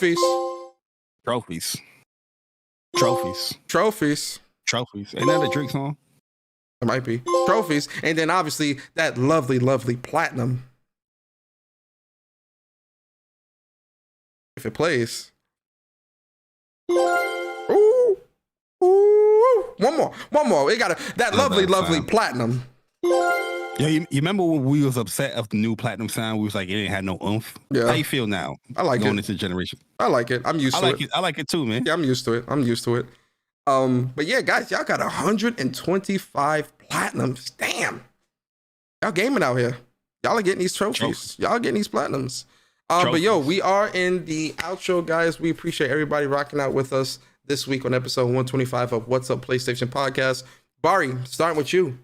Give the people your outro and let them know where they can find you and what content you have coming to your channel, if any. Yeah, man. Appreciate everybody coming through. Shout out to the PlayStation Nation once again. Just being here, part of the chat. Meeting us every Saturday at a bright and early morning. But like I said in the beginning of the stream, make sure you guys look out for your DMs on Twitter or whatnot. Because we're going to be, inviting people or asking people if they would like to come on What's Up PlayStation Podcast in a matter of the coming weeks and months. Trying to schedule those guest appearances in. And yeah, man, we appreciate you guys, man. 125 episodes in. Can't thank you enough. If you guys want to, further support What's Up PlayStation Podcast, definitely hit that join button or even go to wupsmerch.com and buy some merch up, man. We got some cool merch over there. And get jiggied up, as my man Jack Move would say, man. Yes, sir. But as for me, I did drop a new video this week, talking about PixelOpus and how I feel about the situation. If you guys want to check that out, go ahead. We greatly appreciate it. And yeah, hopefully, PlayStation, we get some news as far as the showcase. Listen, we need that. We need, because we're going to react to it here on WUPS and all that Absolutely. stuff. So definitely stay tuned because I feel it, but it's not here yet. I feel it, but it's not here. You know what I mean? But yeah, that's pretty much it, man. Other content is coming when it comes about Final Fantasy and all that stuff. We're going to have some talks. Going to have some theory videos coming when it comes to 16, like I had with Remake and stuff like that. So definitely stay tuned, gearing up for that. I have it all written down. Just gotta put the audio and put the gameplay up and all that stuff. But appreciate you guys supporting WUPS, man, and can't say thanking us, man. But as Persona said, man, 125 trophies. And we just thank you guys for joining us on this journey with us, man, over here at What's Up PlayStation. And with you guys liking the stream, sharing the stream out, that would get more eyes on it, where PlayStation can recognize this podcast, where, we can have a Herman host or we can have a Shuhei or Shia come on. So if you guys want to see that, definitely, continue to click or subscribe or, share the streams out. So that's pretty much it. Boy, J Bari, I'm gone. Hey, yo, big shout out to Viper, man. He says, on timestamps, do you want me to wait until the stream edits out that possible copyright issue? I said, yeah, but I don't know if you just want to leave it and keep it, because we talked about it quite a bit, where I had the trailer playing quite a bit while we were talking. I think they're gonna after the stream, we got to see how after the stream is, because possibly it might have a copyright and it'll probably privatize or block it, and then we have to just appeal it or cut it out to make the stream come back up. So let's hold off Viper on a second. Yeah. So yeah, I agree with you, Persona. Yep. All right. Listen, guys. I was your host this week, Gaming with Persona. I hope you guys enjoyed episode 125 of What's Up PlayStation Podcast. As for me, man, you can follow me on Twitter at Persona Speaks. Also you can subscribe to my YouTube channel, Gaming with Persona. Listen, I'm in the content. I'm on fire with the content lately, guys, man. I'm fired up. So, there's a lot more content coming to the channel, man. I did my live reaction to the Phil Spencer interview last night. Very great turnout, man. It was really dope, very entertaining. Going into next week, man, we definitely gonna be doing When Persona Speaks. I'm also gonna put up some of these Star Wars boss fights as well. It's time. So I'm gonna start putting up some of the early ones as well, so that you guys can see those things. And then, man, we kind of play it by ear, man, depending on how things kind of play out throughout the week. If we do get this showcase announcement, this week, I'm definitely creating my showcase prediction videos this week. I'm already doing a showcase prediction video for Summer Game Fest and the other showcases that are happening. But PlayStation specifically, we're gonna be doing that prediction video as well. So. I just need the confirmation. Once I get the confirmation, I'm gonna put it out. But until then, it's gonna be kept in the tuck. But outside of that, guys, listen. I hope you guys enjoyed this week's episode. We appreciate y'all for spending y'all time with us here on this Saturday. You started your Saturday mornings off right with the WUPS boys. And always remember, guys, man, you can subscribe to our YouTube channel if you enjoy the content. Make sure you hit the like button. If you want to become a member of WUPS Nation, the link to that is in the description. Never mandatory, but it's always, always, always appreciated to the people who are members on our channel, the people who gift the memberships. We appreciate all of you here on our channel. And also shout out to the subscribers, shout out to the lurkers and things like that, and everybody else that might be finding our channel for the first time. We hope you enjoy your stay. And with that being said, guys, always remember that What's Up PlayStation Podcast is a podcast for the community, by the community. And we'll see you guys next Saturday, same time, same place, same crew, the WUPS crew. And we out, guys. Peace.